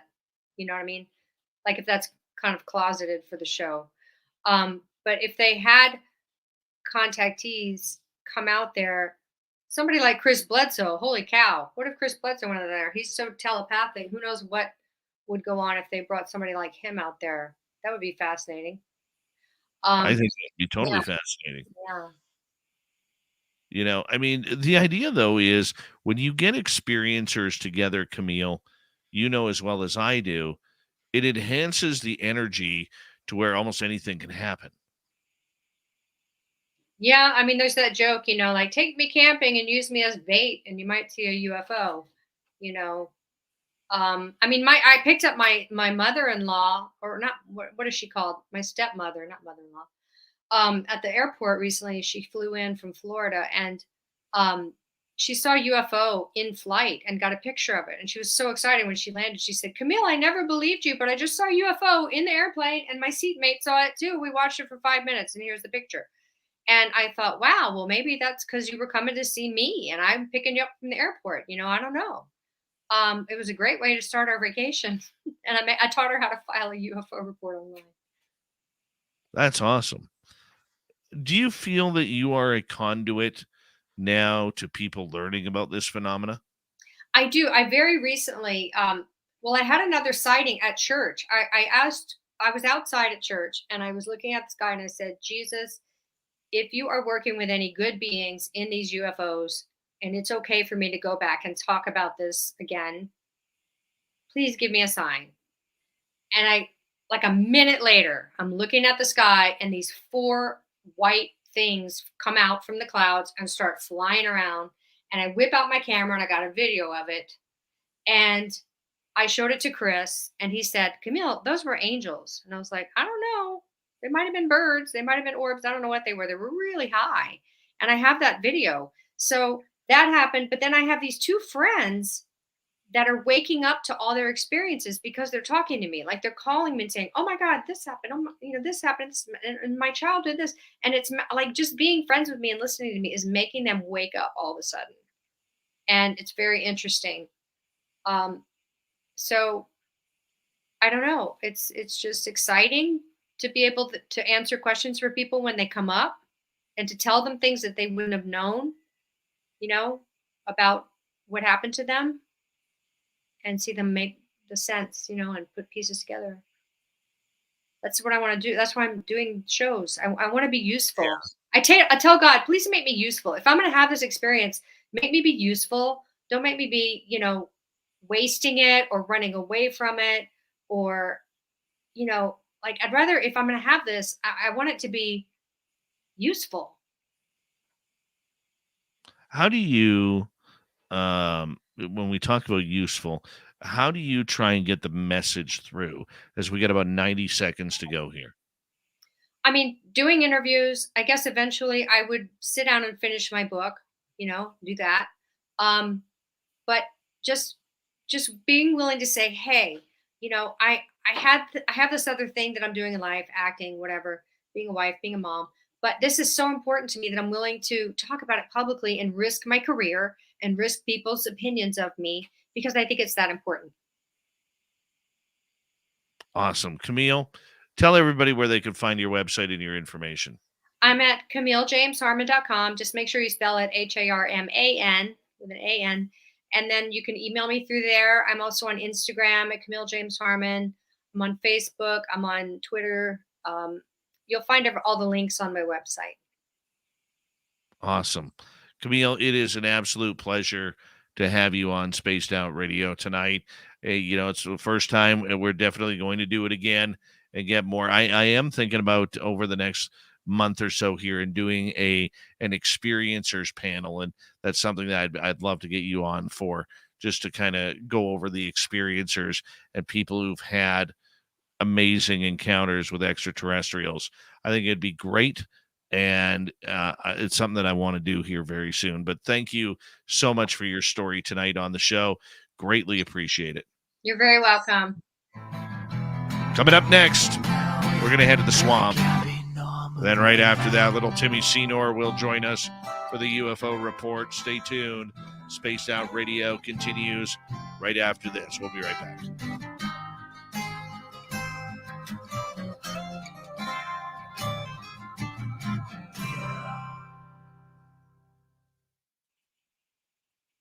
Thank you, Camille. You're welcome. You guys have a great rest of your show. Oh, we will. We will. Come hang out with us sometime. Yeah. Thanks a lot. That was fun. I'm sorry about the glitchiness. I don't know what happened. That's it's them aliens. Yeah. Not them aliens. Okay. All right. Bye-bye. Take care. Bye-bye. Camille James Harman. Isn't she just a beauty? She's so nice. All right. Hi, Jerry Lahane. Hi, Lord Humongous. And who else has showed up here? The famous and talented Nicole Sackage. That means Random Gee is going to be coming in here at any time. I'll be right back, guys. You stay tuned. We'll be right back.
All right. Timbits is ready. I am ready. Are you ready?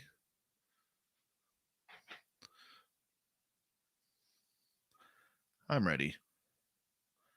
Did the chair move? Anybody? No? Okay. All right. Don't know if Random Gee is joining us. I haven't heard from him today.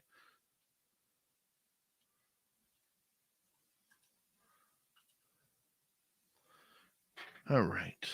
We got 1 minute. JSCO, how you doing?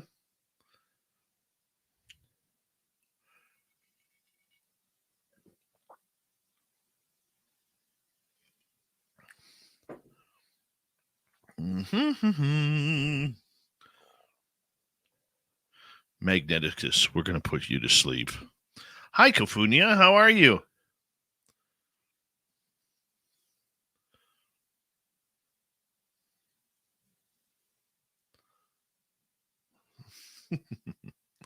Thank you tonight to Obi Flett, Mark, Kira, Jeff, Jeremy, Deb, Mike, Lynn, and Cat Chaser for the amazing super chats. It's a wonderful way to support what we do on this show on a nightly basis. So thank you so much. We appreciate the love, everybody. We really do. And here we go, everybody.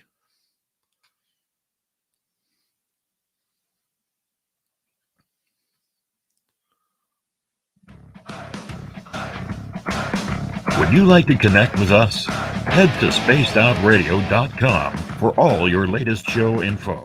Now, back to Dave Scott and SOR. Here we go with the third and final hour of Spaced Out Radio tonight.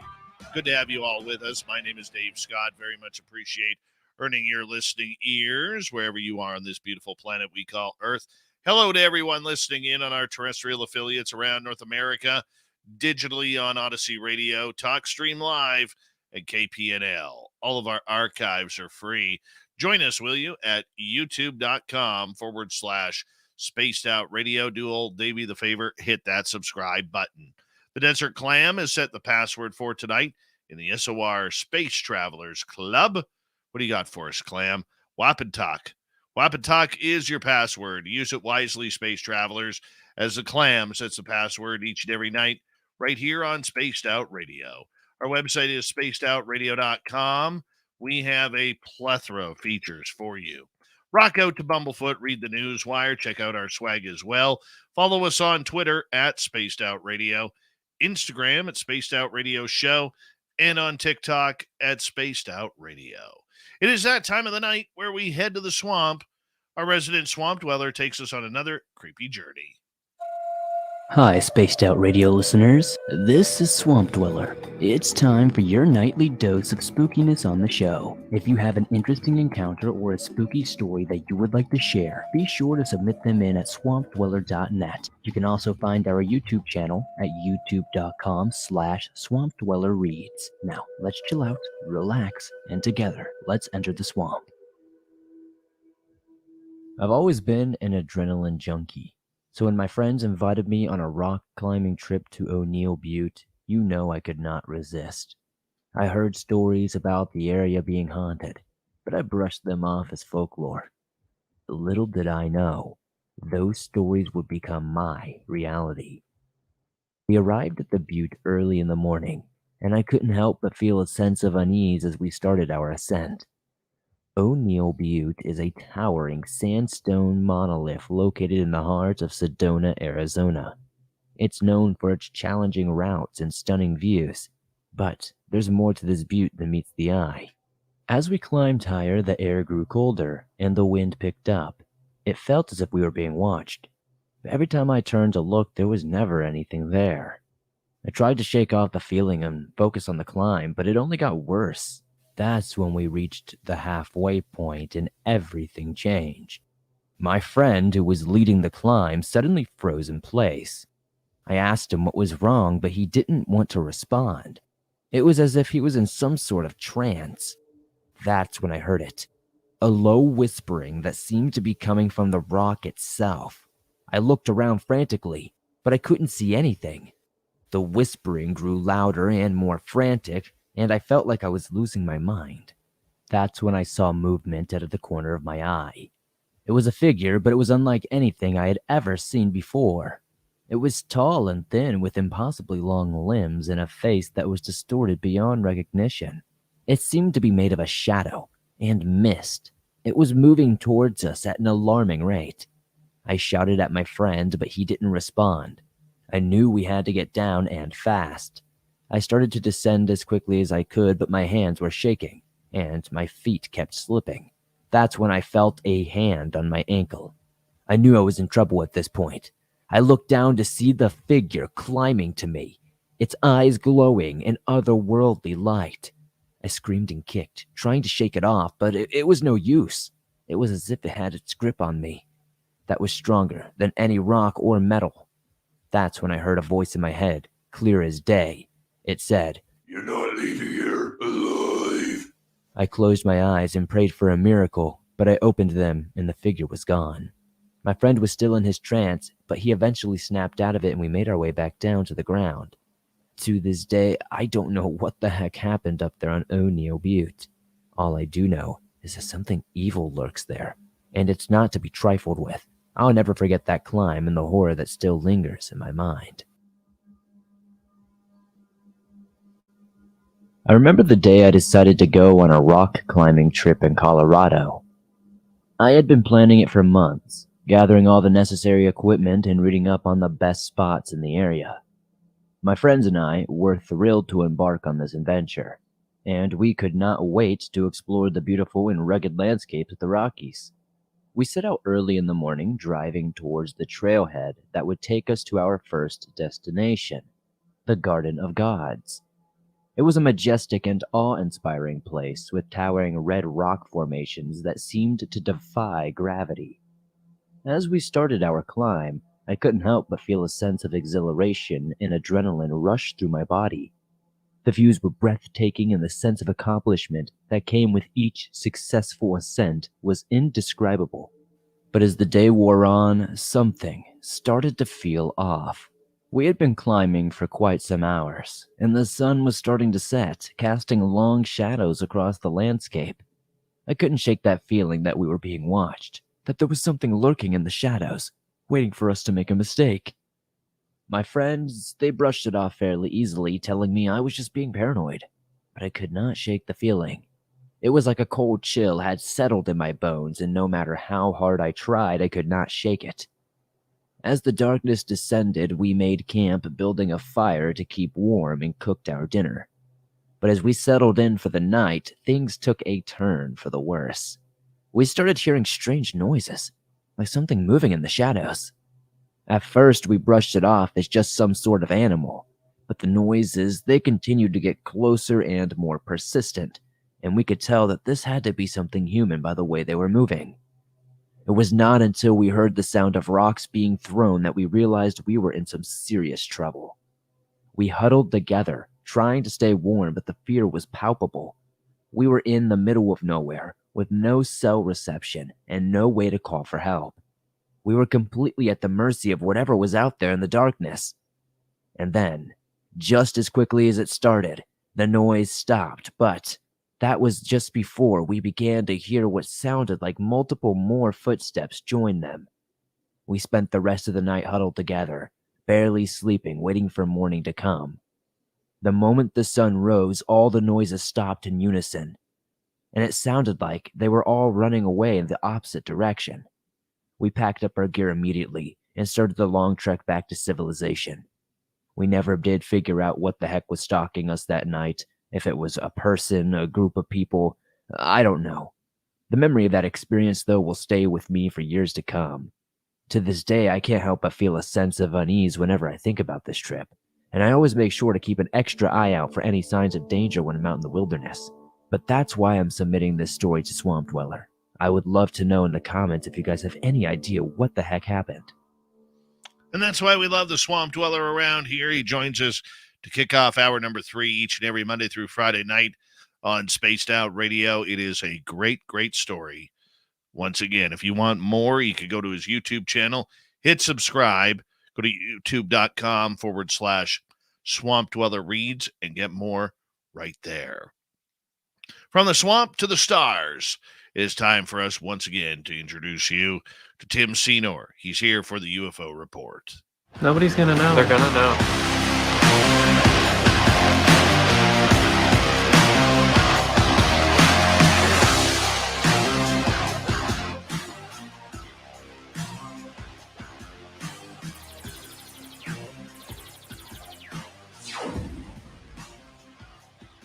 Little Timmy Senor, our resident Timbit. It's another interesting day in the world of ufology here, with a lot of news coming. But you know what? I got to tell you, buddy, I'm going to let you know a little secret here. I got all the T-shirts ordered for Las Vegas today. Excellent. I did. Excellent. I got all the T-shirts getting ready, getting made up for all of our fans that are going to join us at the Golden Nugget in Las Vegas, May 19th through 21st. The swag bags are filling up, man. They are filling up, and I am loving it. Loving it. It's going to be so awesome. So awesome. Yeah, I can't believe it's just about a month away. Definitely stacking my spending money, getting ready to go blow it in Vegas. It's going to be fun. It's going to be absolutely. Absolutely. What are you looking forward to that event? Probably just meeting. Oh, hold on, Tim. There you go. Am I there? Yeah, there you are. I'm here, I think. Okay. Just meeting everyone that's going to be in attendance, and definitely, meeting some of the stars of ufology that are going to be joining us. And of course, the king himself. It's going to be great to reunite with you, buddy. And we always have fun when we're together. So it's going to be, it's going to be fun. Whoever shows up is going to have a really good time. Yeah. And you know what? If for all our listeners out there, whether you're listening on the radio stations or the podcast or YouTube, next year, you're going to want to come. This is getting a little bit bigger each and every week and, or every year, pardon me. And next year we want to make it bigger again. And don't know where we're going to hold it next year. We may move it, but it's going to be in a really cool place no matter what. And we just want to make sure that everybody has the opportunity to join us and have some fun with us and meet fellow fans and meet people from the radio show, like our special guests, especially, where you might not get a chance to meet them. And so this is why I'm so excited to have a bunch of our listeners join us and make this an annual event for our people to get together and just have some fun one weekend. We are allowed fun, aren't we, Tim? I mean, every night is fun. This is all fun. This is entertainment. This is great. Every time, any day you get to wake up and talk about UFOs and aliens, come on. That is the dream. And this is not a job. Nobody's here because they have to be. We're all here because we love it. Absolutely. All right, let's get right into it. We're going to start with some whistleblowers here. What do you think? Indeed. What's going on? Yep. The dailymail.co.uk has an exclusive that 6 whistleblowers who claim they have worked on military UFO programs, retrieving and analyzing crash material, have come forward to spill their secrets to senior members of Congress. And so the highlights of this article are that lawyer Daniel Sheehan said he is in contact with at least 6 former government officials or military contractors who say they worked on UFO programs. The whistleblowers claim they worked on Roswell-style UFO crash retrieval and reverse engineering programs and have spoken to members of Congress. And thirdly, the attorney is launching a watchdog charity pushing for greater government transparency on UFOs. So senior members of Congress have spoken to as many as 6 whistleblowers who claim they worked on Roswell-style UFO crash retrieval and reverse engineering programs, according to a top attorney and a leading Stanford scientist and ex-UFO program officials. So for decades, it's been a subject of spooky TV shows and sci-fi novels, the theory that the government has alien spacecraft in a bunker somewhere and has been trying to disassemble and understand their technology. So now bringing this to the attention of Congress, we see that Sheehan says that witnesses who allegedly know about Roswell-style programs, including a former Defense Intelligence Agency director, have been referred for interviews with Pentagon's UFO office. Arrow, and a top Stanford scientist, says he is also in touch with whistleblowers. Immunologist and Nobel Prize nominee Dr. Gary Nolan was commissioned by the CIA to investigate cases of the mysterious Havana syndrome, inflicting embassy officials worldwide, and has conducted experiments analyzing material allegedly jettisoned in UFO flyovers. So he claims to be in contact with several former staffers of extraordinary UFO reverse engineering programs. So interesting stuff coming, as Congress has mandated that the office is to establish a discoverable and accessible electronic method for potential witnesses of UAP incidents and potential participants in government UAP-related activities to contact an office and tell the stories. And this has been set up by, or being requested and mandated by Gillibrand, and being presented to Kirkpatrick, and being mandated and followed up by Danny Sheehan himself in this conversation, an exclusive that he gave to the Daily Mail here today. And so this is a pretty hot topic, and we know that whistleblowers are coming into the purview of Congress and realizing that there's some valuable material there. And so this article, brought to us by Josh Boswell for dailymail.com, has some pretty interesting information from Danny Sheehan. What are your first thoughts on this, Dave? Well, you know what? I want to be positive about this, because the more people we get talking about this, the better. Okay. The more people we have coming out and telling their stories, the greater. The problem that I have, who are they? What is their role?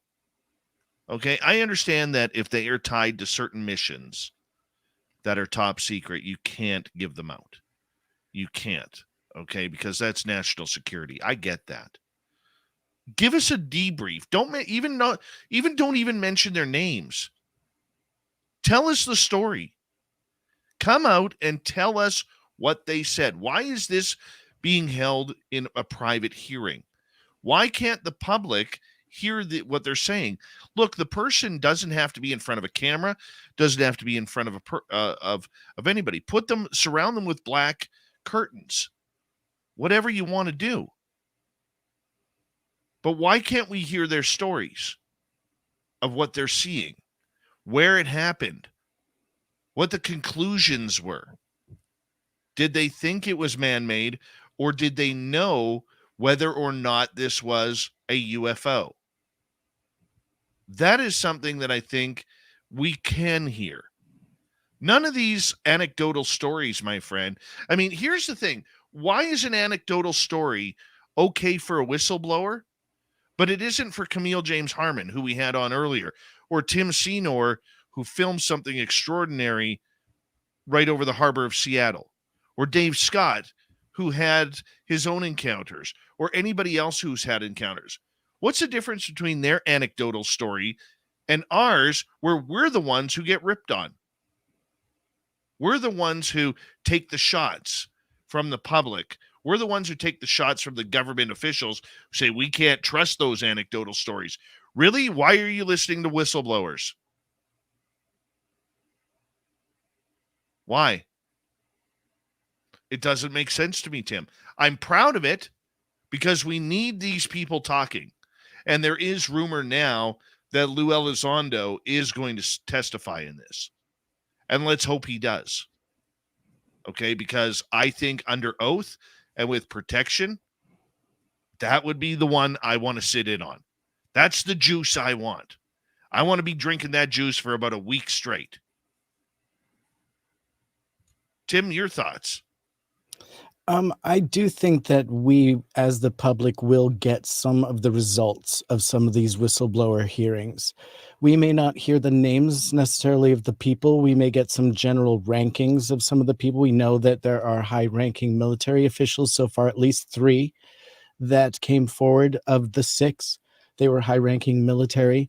So little bits and pieces like that will come forward to the public that will kind of lead us to maybe guess who these whistleblowers are. I don't think that the whistleblowers themselves have any reason to stay behind NDAs at this point, but like I said, do feel that we will get some of the portions of the information. At least we'll see some of the new questions maybe as a result of the whistleblowers that came forward in the June hearings that you're talking about, where potentially Lou Elizondo, who offered to come forward and speak at that hearing, may come forward. Well, let's hope so. And I would really hope that after everything he's done in the public, if Lou Elizondo does come out as a whistleblower, I really hope that he announces it on his Twitter. Because that's a man who I believe has a lot of meat that he wants to get off the bones. I really do believe that. And if he is able to testify under oath, make it happen. Make it happen. Okay? I want to know what he said. He's been bragging, and I don't mean this as a shot to Lou, okay? But he's been bragging on numerous podcasts, radio shows, mainstream media about the things he saw. If he's going to be telling those things to Congress, I want to hear it. That's being selfish. I know it's not going to happen. That's totally being selfish. But we need more Elizondos to come out. We do. And who knows how many Elizondos are out there. I agree. And I feel like we need more whistleblowers and people that have the knowledge and that are trusted already, potentially by the public, to come forward, especially to counterbalance when we have a Dr. Kirkpatrick, perhaps, in the driver's seat. And so, we like to perhaps consider that what we are looking for is more transparency when it comes to the information that's being submitted. And potentially we're going to get some of that. But what we were going to be looking at the same time as discussing the fact that Dr. Kirkpatrick seems a little bit hesitant to talk deeply on this, we may see a new face come forward, because we know that there is kind of a whisper that he may be moving on here at some point. But we know that, being a veteran in the intelligence department and a physicist, he's saying that he's trying to follow scientific evidence. And I find that when it comes to whistleblowers, there isn't typically a lot of evidence. And when he's saying that he has in particular already met with half a dozen, and then at some point he's also said that they met with 24 that they went through before they got to the 6 that we're hearing about that actually came before Congress. You kind of wonder what whistleblowers they turned away. And what the criteria was for the people that actually did get to talk to Congress. No, I understand that as we wrap up this half hour of the show. I don't agree with you that it needs to be behind the scenes, or that we should get some. We should demand all. Okay? I mean, could you imagine if the UFO public actually got together on this and demanded that we all are able to hear what these whistleblowers are going to say or have said? Show us the transcripts. If you want to redact some say NSA type secrets or top secrets, that's fine. Show us the transcripts. That works. Tim Senor in the UFO Report, as we continue on here on the Mighty SOR with Big Bad Timmy. Coming up when we return, can spheres fly? And the Kingman UFO crash update. Maybe they got aliens there as well. Spaced Out Radio continues right after this. There we go. We're clear. Yeah. Nice shirt. Thanks, buddy. It's my Cable Guy Matt shirt.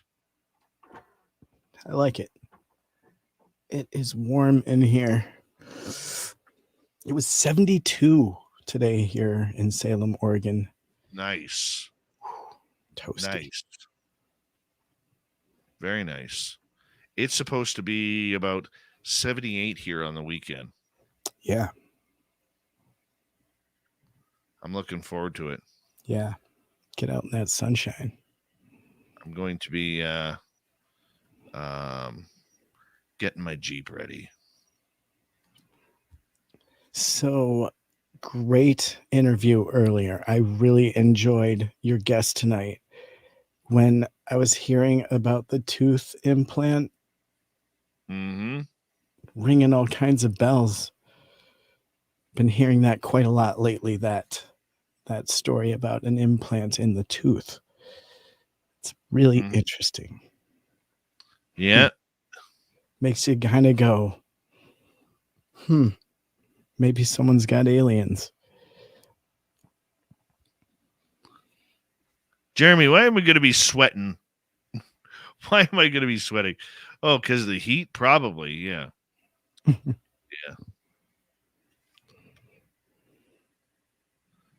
Yeah. Timmy, you're looking all army-like today. It's just a color. It's actually just a really soft t-shirt, buddy. You're a soft t-shirt kind of guy. I am that guy. No matter what I have on, there's always a soft t-shirt on under it. Do you fold your t-shirts? Or do you hang them up? No, I'm a folder of t-shirts. I hang up everything. That's nuts. I don't have that kind of closet space. Yeah, my t-shirts.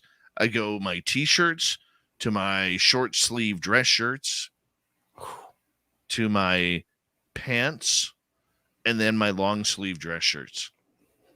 Dave's got a system. I do. Love it. I do. Yeah. However, you must be hell to live with. Shorts, pajamas, socks, and underwear do not get hung. Were you a Boy Scout? No. I just hate drawers. Okay. Can't stand drawers. You know why? Because when I'm the guy who always closes them, but they remain open like half an inch, and then I forget about it, and then I'm the dude who walks into it. You know, it's the worst. Yeah, I'm that guy. Totally that guy. I solved my problems by not having any furniture, and all my clothes are just in heaps. See, I don't like that. Then I'm just kidding. I'm totally joking. You're an ironer. You like to iron. I can tell. I don't iron. I'm definitely not an ironer. Somebody else might iron. I'm a drop them off at the dry cleaner and pick them up. There it is. I don't iron. I will say this though. Over the last couple of years that I've been traveling a little bit for this show, I have learned to pack better. It's amazing how much more you could get into a suitcase if you roll things up. However, you bring more watches than days you're going to be there. So is that? I am I have an addiction to watches. He goes for 3 days and brings 7 watches. He's like, I don't know what mood I'll be in. Maybe I'm having steaks, so I'll want to have the shark watch. I like my shark watch. Yes, you do. You liked my watch collection. I'm just saying it's just funny that you bring so much weight in watches on a plane trip.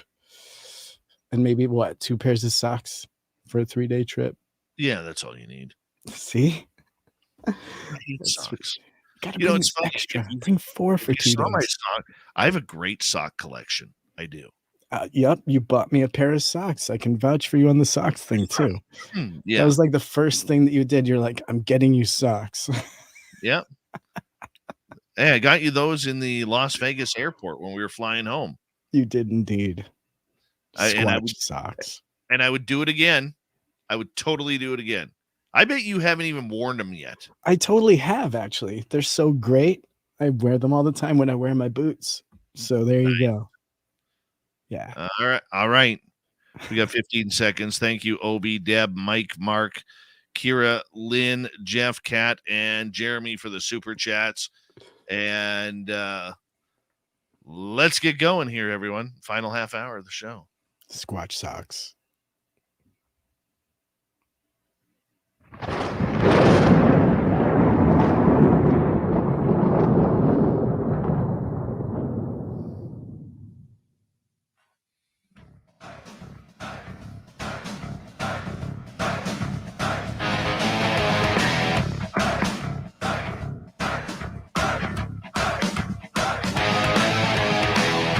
We rounded third. We're heading for home tonight, debating whether to bring Tim Senor back on after using the word squatch twice.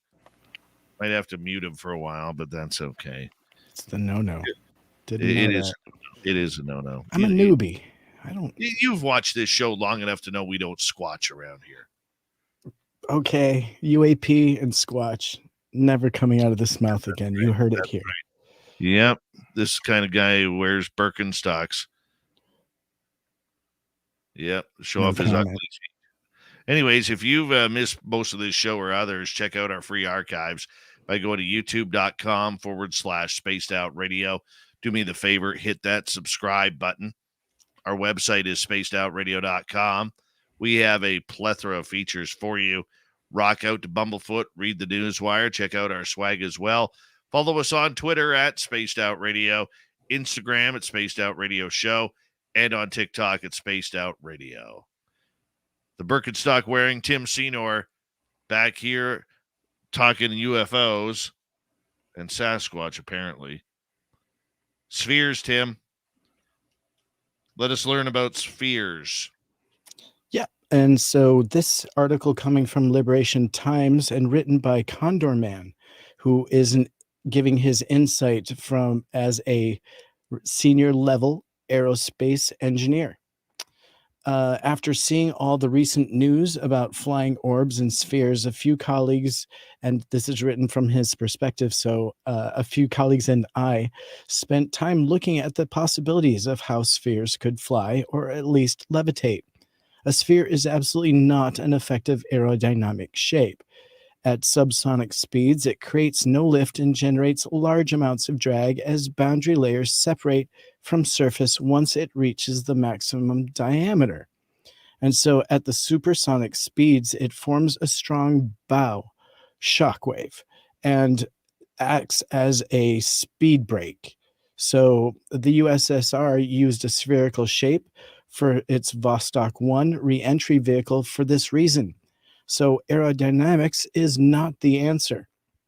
So a few months ago, a colleague proposed a hypothesis that a sphere that was built with exotic superconducting materials, some of these include bismuth in case that sounds familiar, could fly using quantum magnetic levitation, also known as the Meissner effect. When these materials are cooled to or below their critical temperature, they expel magnetic fields, and this effect would apply to the Earth's magnetic field. Therefore, by switching sections of the sphere's surface to on, quote, to expel the magnetic field, and off, quote, to stop the effect, one could make a sphere levitate and even move in any direction. And so the round shape is the perfect shape to achieve such movement, depending on the granularity of the superconductor sections. So the initially dismissed hypothesis, because of the Earth's magnetic field being so weak at a 5 to 10 foot diameter sphere, having no way of generating the needed power, now the thinking has evolved. And we now think that this is a viable solution when coupled with another emerging technology called powered beaming. And we've actually discussed this before. But the Meissner effect is something that we can get into a little deeper at some point if people are curious. But what are your first thoughts on the possibilities of this? According to some of the visuals we're getting from, the DoD and new releases, and obviously the Mosul orb, this would be potentially an explanation for this, and explaining some of the power mechanisms used to potentially float or make mobile a sphere. What do you think? I think it's great. I do. I mean, it would be scary if they are AI controlled. That might be a little odd. But I mean, making spheres and pushing technology to try and make the impossible possible is what science is beautiful for.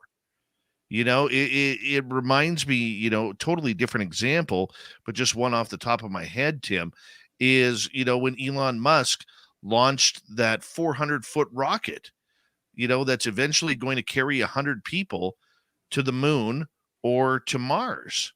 Now, granted, it may be scrapped here soon, but who knows if that'll go through. The EPA. But the idea behind pushing the limits is great. The question is, do they have the technology to get there? And where is that technology coming from? Is it extraterrestrial? Is it something that they've learned from this? Is it something that we are that advanced, as we've heard being tested out at Area 51? Is this the next step? And the other thing, too, is what would we use them for? I mean, look, if it's new that's going to be a military prototype, we wouldn't be hearing about it unless it's already in service. The military has a funny way of doing that. And what would they be used for? Radar? Spying? Dropping armament? I mean, definitely not Amazon. Dropping off your packages in a Mach 1 sphere. You know what I'm saying?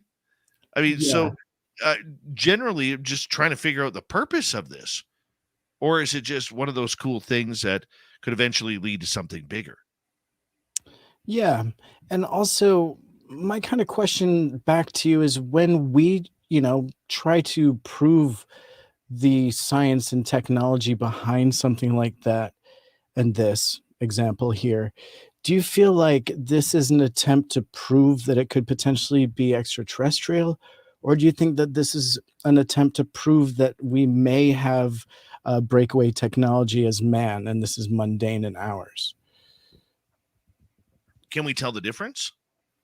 I mean, how many times has random guy come on here and said, look, if you actually saw what was flying in the sky, you wouldn't be able to tell the difference whether it's ours or theirs being alien. He said that on this show a number of times. We know that. So, I mean, that's the scary part, is how advanced are we? We thought 50 to 80 years back in the 90s. Where are we now that technology has improved so much? Right. And whenever I hear stories like this, and I know that it's coming from a science-related source, and the DoD decides to show us sphere videos or a provable airplane video, it makes me wonder, why are they not showing us the UFO videos, if that's what they're really trying to ask the question about? If we're being visited by something from outside our heliosphere, if that's the question, why aren't they showing us those questionable photographs that we know that they have, instead of the orbs that potentially we're seeing the science behind now, or the airplane that we've debunked with our own easily detectable FLIR cameras? Why do you feel like it seems like everything they're showing us is all provable and potentially mundane, and then we see explanations scientifically for even orbs floating through the skies, by the way, which is a pretty mind-blowing piece of scientific data just being laid out here as a potential in front of us? Your thoughts? I can't agree with you more. I really can't. It's something, Tim, where we're not going to know what the toys are unless it's already been used. And whether, like you said, like, where did the technology come from? How are we building this? How are we getting there? We don't know. I want to know, don't you? I do. I do want to know. And I know that we've always wondered how the pyramids were built. And here we are looking at orbs, trying to figure out how they're built. It's like it's that mystery that's so very close, but yet so very far, because we don't understand the technology of how it works. It's very frustrating to have that carrot dangled in front of you. All right, let's move on to our next topic here. Let's go to the Kingman UFO. A lot of people may not be familiar with this case, Tim, so let's refresh it for them. Absolutely. In 1953, the Atomic Energy Commission conducted a series of powerful explosions at the Nevada test site known as Upshot Knot Hole. During that same period, witnesses reported seeing 8 unidentified flying objects engaged in a dogfight near Arizona. So, historian and former museum curator Harry Drew spent 10 years investigating the incident and discovered that 3 of the craft had crashed on the outskirts of Kingman, Arizona in 1953. So, Drew did not expect to find evidence of the Kingman UFO and was surprised to learn that about a third of the crashed craft was reported and researched in old records, and there were interviews of original witnesses available, and uncovered much of the complicated story, and found that there was evidence to be dug up in Roswell, as the Roswell UFO crash story became unfolding. So I will just jump down in this great article coming from How and Wise. And in this, they're actually talking about the re-engineering of UFOs and 4 aliens that were recovered from that crash site. So there are varying reports about the number of extraterrestrial biological entities recovered at the crash site, but some sources claim that 4 small EBEs were recovered, while others state that only 1 was found. Despite the discrepancies, there is evidence to suggest that a military blockade was set up along the Highway 40 there, and possibly in 1953, it was there to secure the area leading to and from the potential crash site. So, Bill Uhouse, a retired mechanical engineer, claimed to have been part of a top-secret program to design and build flight simulators used to teach American test pilots how to control flying saucers. And he stated that the origin of the program came from the UFO crash that took place at the Kingman crash site. Mr. Uhouse claimed to have served in the Marine Corps and Air Force for a total of 14 years as a fighter pilot and flight tester of experimental aircraft. Later in his career, he worked as an engineer for defense contractors, focusing on anti-gravity propulsion systems and flight simulators for exotic aircraft, as well as actual flying discs. So some of the inside information coming from the Kingman UFO incident may have some details as to some of the crash debris that we are now seeing talked about. And so what are some of your first thoughts?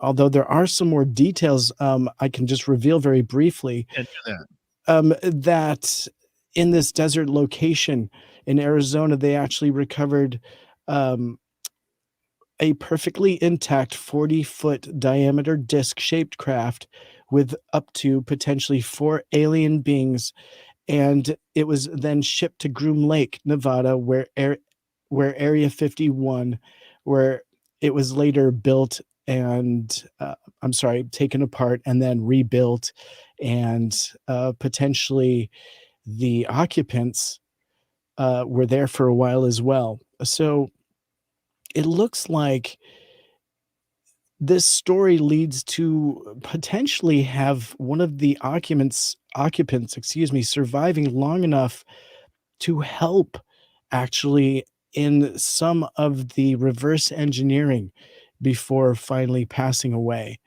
And so this story has quite a lot of detail And your listeners can find it at howandwise.com. But Dave, it's a great story. And I'm wondering how much of it is relevant to what we're seeing taking place right now in Congress. Yeah, I mean, look, if this is a true story, which I tend to think it is, because Kingman is one of the best cases, much like Roswell, that's out there. Okay. And we need to be able to take the evidence that is there and run with it, in my opinion. Okay. But I mean, the big thing for us, Tim, is if they got those aliens, if they got the technology, where is it now? We know it's not at Area 51. Where is it? Is it in private hands of Lockheed Martin or Boeing or Raytheon or another one of those type of companies? Is it in the hands of the military hiding well below the surface at Wright-Patterson Air Force Base or Area 52 in Dugway, Utah? I mean, there's a lot of instances of where this could be. And if so, where are they still storing the bodies? You're not going to bury an alien body. You're not going to cremate an alien body. No matter how old it is, you're going to keep it in some sort of formaldehyde or something in a specialized or pressurized tank in order to continue the study on it. Whether it's DNA, whether it's if they have blood in their system, whether it's blood, whatever it may be. They're not going to throw that stuff away. Much like we have said, in regards to NASA, with all of their crap that they have pulled regarding UFOs over the last year. Okay, we know they haven't thrown away their evidence of UFOs that they've caught. There's no reason to, when eventually it's going to come up. So I think the Kingman case needs to, I wish it had the same bravado and the same reputation as Roswell. But then again, most people don't even know, Tim, that there were 2 crashes at Roswell, not one. You have the one at Corona, which is the Roswell incident, and then you have the one at San Augustine. Stanton Friedman believed that both of them happened on the same day, that they must have collided in midair or something. And yet we don't talk about the San Augustine one. Your thoughts? Right. And I believe even this potentially had multiple craft. I find the fact that there were at least multiple entities incredibly interesting. And the fact of the matter is, according to his testimony, the first disc that they tested was a re-engineered ET craft. And so Mr. Uhouse was invited to work on a flying disc simulator that was reassigned to and then he was reassigned to a Link Aviation and worked on building the F-102 simulator. So it seems that he claims that he was, presented a craft at some point to create a test simulator for, based on the information provided by the ETs and their craft, recovering a complete craft seems pretty massive, and that should be enough evidence if that's real. I mean, show that to Congress. Where do you think they're hiding potential extraterrestrial bodies? Where? I mean, the last place I ever heard of them being was Wright-Patterson. Maybe they're below something, in Washington, D.C. They could be stashed at the Smithsonian. I mean, there's a million places that they could be. Those are a couple. I've also heard that there's a hospital in Washington, D.C. that all of the presidents use. And below that is where the alien bodies are stored. I don't know. Timmy, come on. Give us the love, man. Where do you want them to be? Bodies, if the dead alien bodies would be fine, in a sealed container right outside my front door. I will announce it here. I'll drag it as long as it's sealed because I don't want to come in contact. But I don't know. Dave, where do you think they are? Where's ET? I think they are in some government facility. either in Utah or at Wright-Patterson in Ohio, or they're in some university science lab that we don't know about. Do you think we're being nice to them? No, hell no.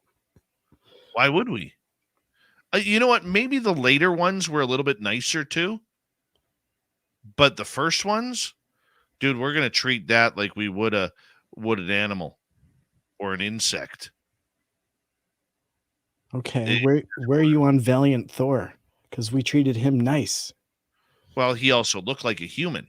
He did. But if you get a gray or a mantid being or a reptilian that has a tail, much like our listener Derek, who has a tail, okay, then I think you're dealing with something different.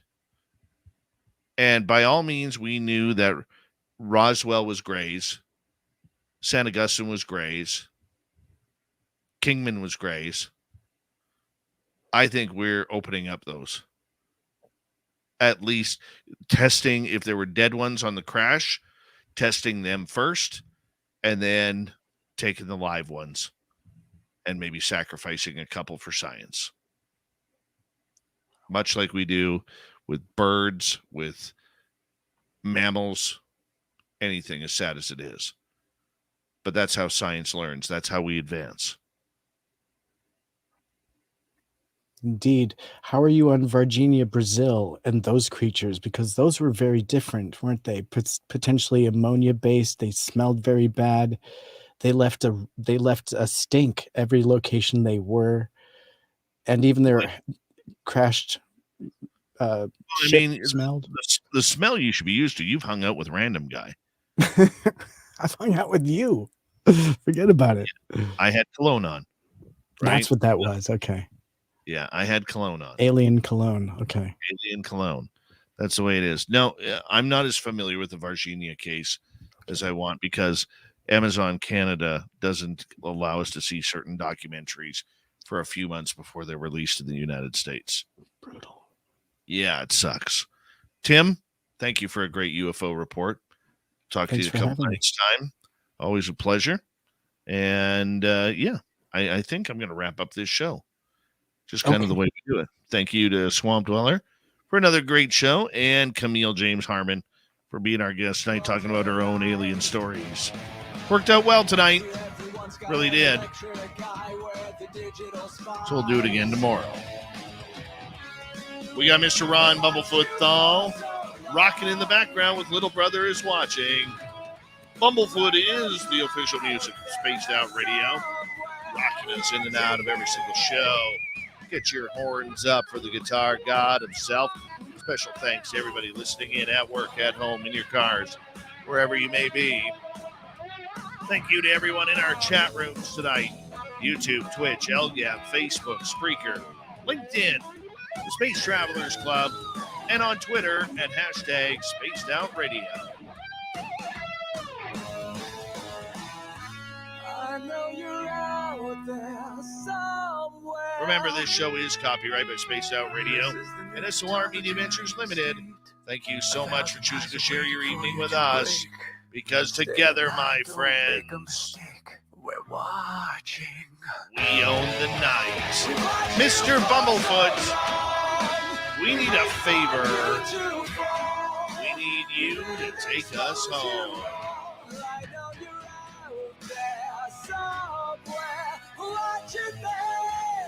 Yes, the Woo train has docked for the night. But soon, my friends, we shall ride again. The seats are always available. Your tickets never expire. And if you want to bring a friend, we got room for them too. Good night.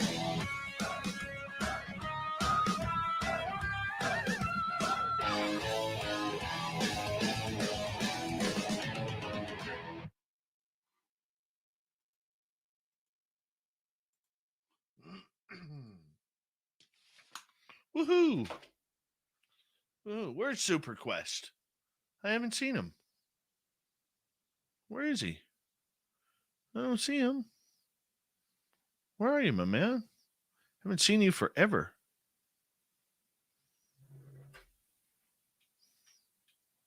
It's all right. That's all right. That's okay. Just turn the page.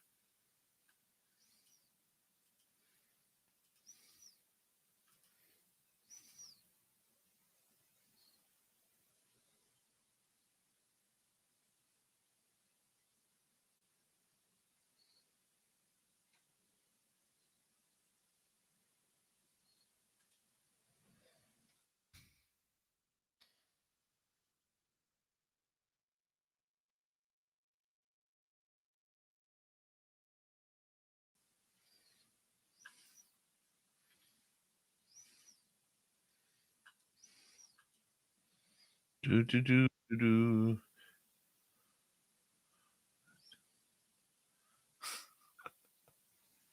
Mass Shadows, how you doing?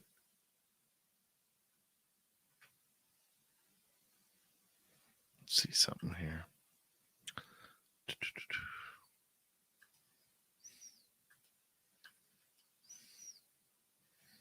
Random key.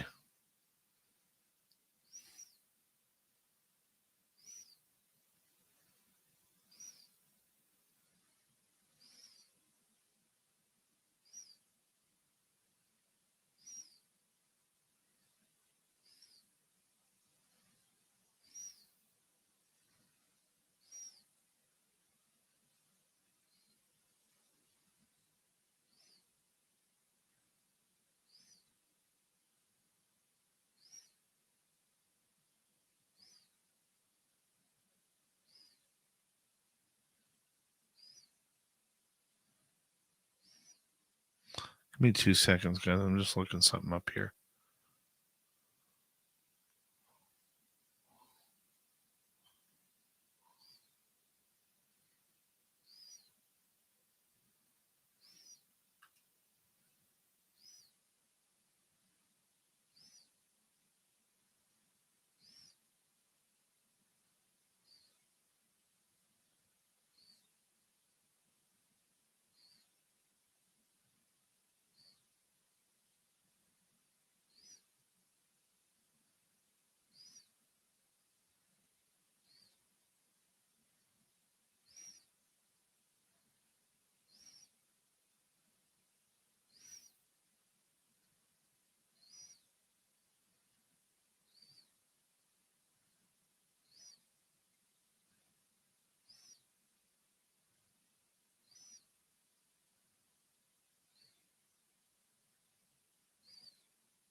Almost done.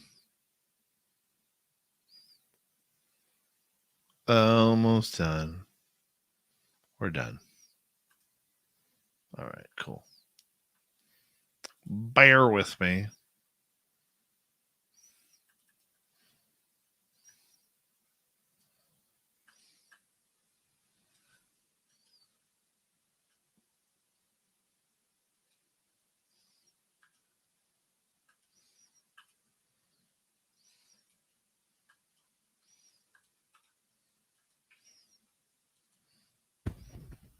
Hey, Random Gee.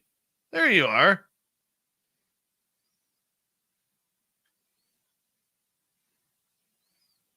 Little Random Gee. Good to have you here, Big Nuts. Uh-huh. Derek's tail is wagging now. Random Gee is here. Thank you, Derek, for that awesome super chat.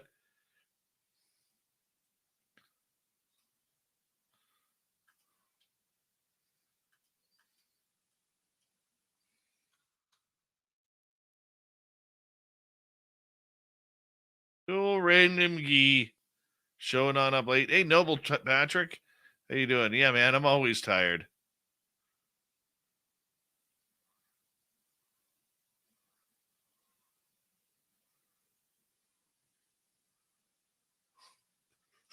Stop summoning Satan. Oh, Deb, that's mean. That's mean. It's part French. That's why we got to call him Random Guy.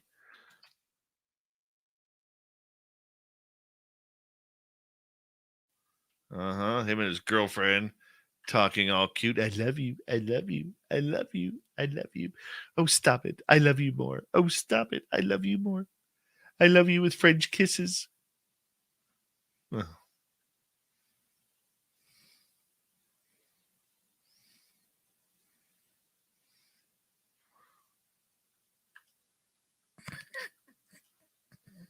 Gilgy. I love it, man.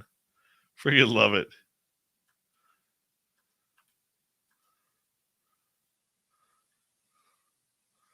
Uh-huh.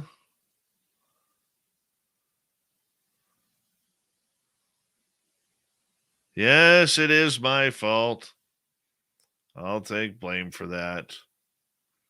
I take blame for his aliens, his poltergeists, Sackage. Take blame for everything from the Random Guy.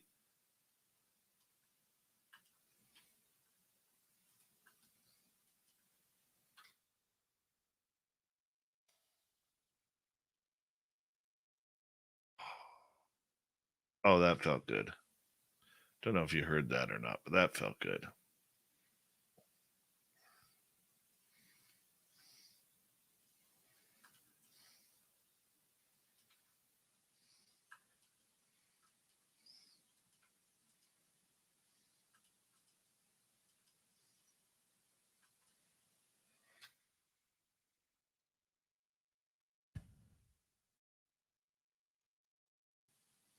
Random Guy, the MIB in khaki pants. Random Guy. Where's the khaki pants from J.C. Penney?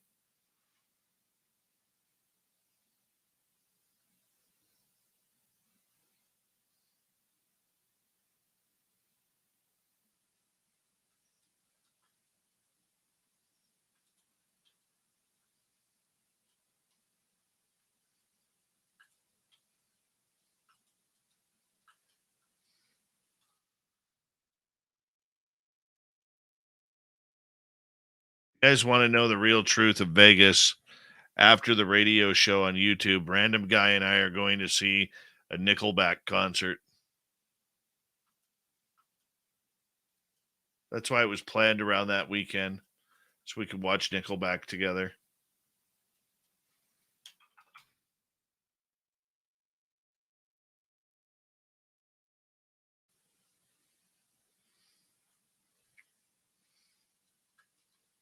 Can't make that stuff up.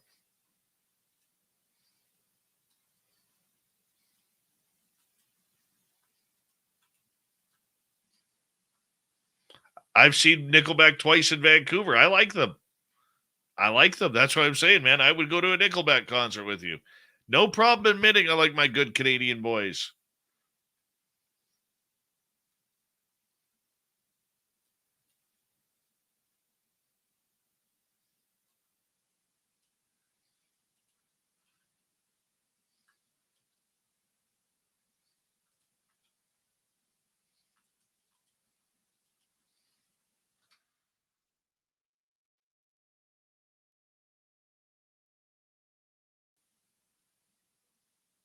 Dome Squatch, I would never do a Coldplay concert.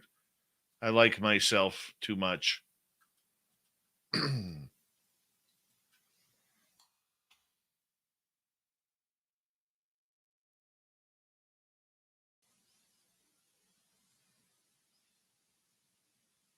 Deb, be nice. Be nice. Otherwise, you're going to make me frown. And I don't want to frown. Don't make me frown, Deb.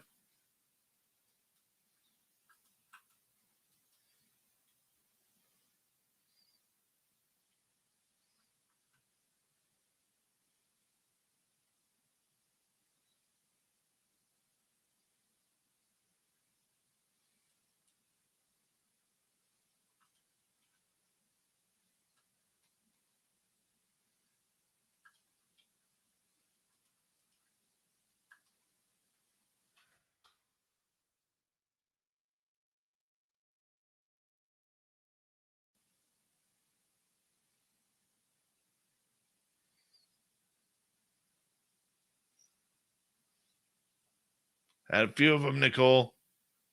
Had a few of them.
The last time I saw Nickelback, Shinedown opened for him.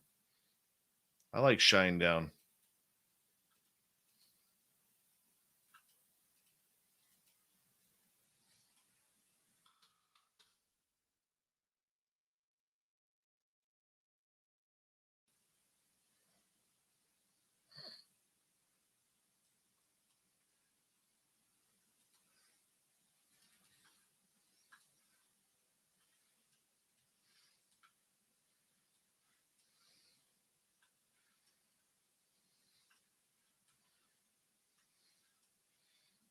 All right, I'm gonna quickly hit the bathroom. Nicole, you run the chat. Tell everybody about your gold sequins.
I am back. Nice and quick.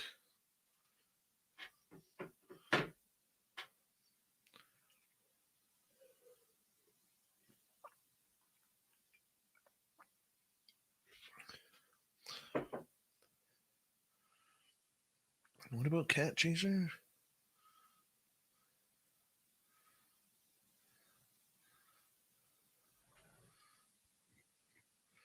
Yep.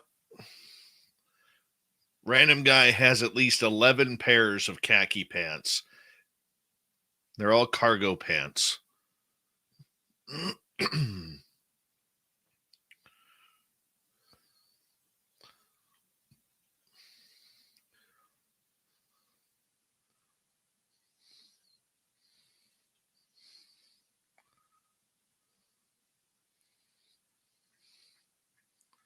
Cat Chaser, were you a Vegas showgirl?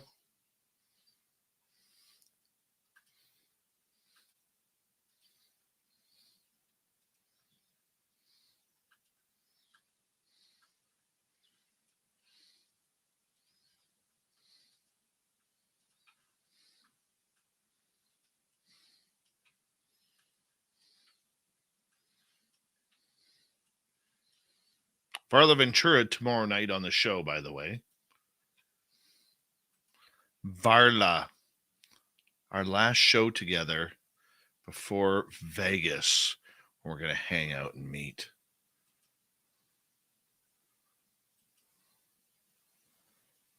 Shoot. Screwed that up.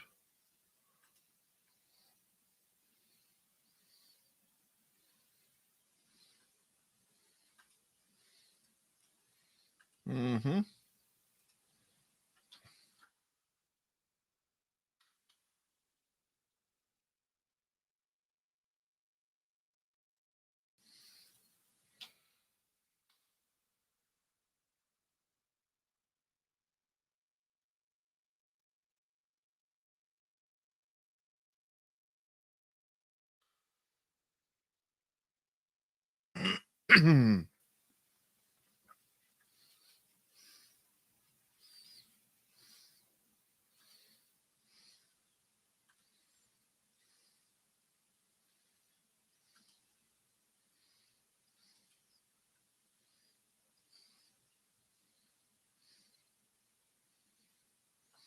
Yes, we will be broadcasting from Vegas.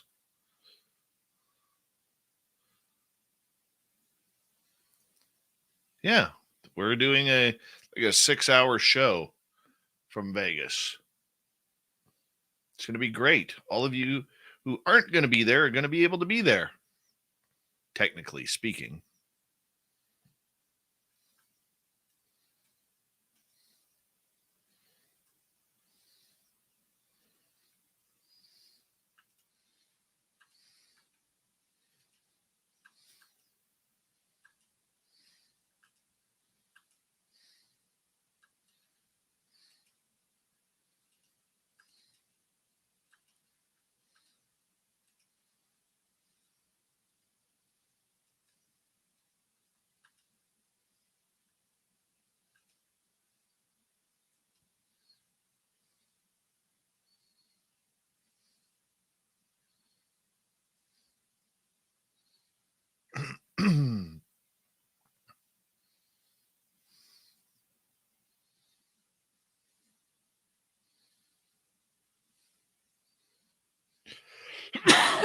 Yeah, Eric Markham has an incredible guitar collection.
Won't have lube, but it'll have beard oil random, Gee. Do what you want with it.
Where are we here?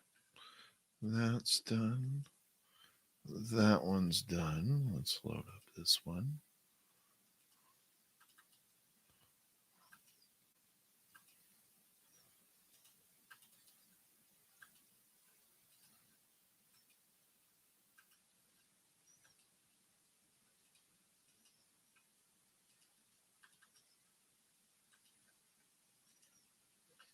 All right.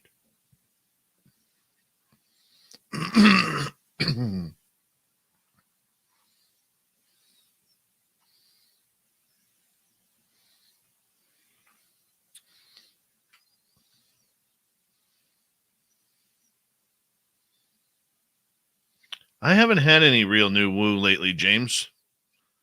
I'm sorry. I want some woo. Could use some woo.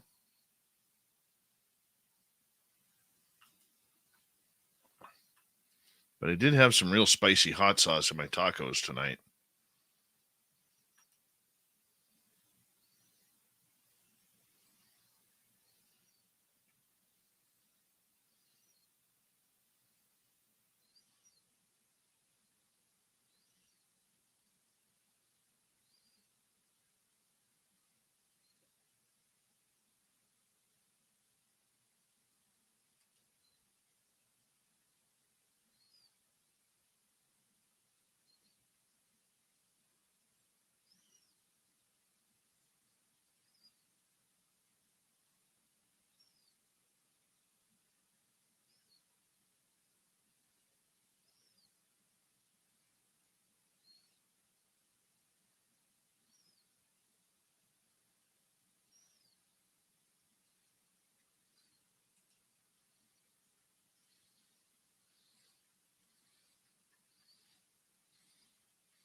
Yeah, I think the hot sauce I used today was about 100,000 Scoville units.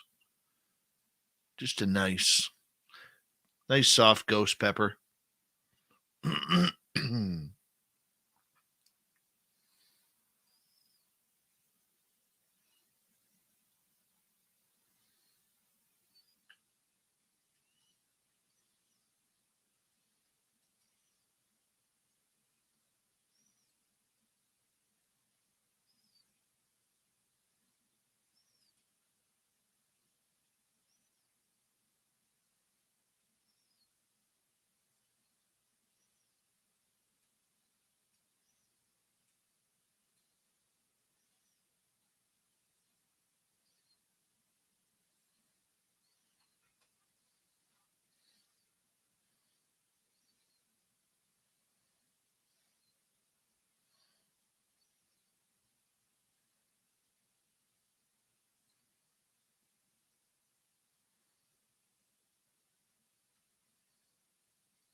That's done. That's getting there.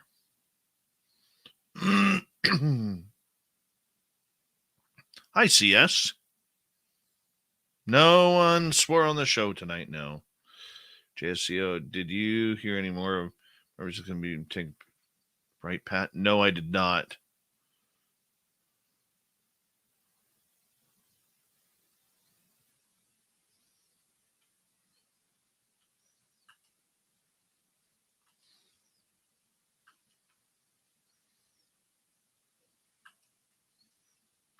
See if I can find some juice out tomorrow.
No, not a double-double. That's only for Sweet Polly Pie.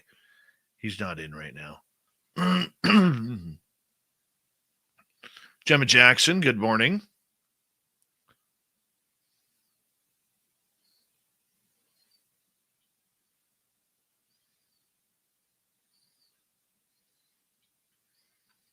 All right, that is done. Tomorrow night on the show, Varla Ventura is back for another great show. And I still have to, I don't even know who's going to be on the panel yet for the round table. So I better get to work on that too. But thank you, my friends, for joining us tonight. Very much appreciate the love. We're going to send you all off with a little ditty here and say goodnight to all of you. Thank you to Obi, Deb, Mark, Mike, Kira, Lynn, Jeff, Cat Chaser, Jeremy, and Derek. See you all tomorrow, guys. Varla Ventura up next.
healthy, my friend. You too.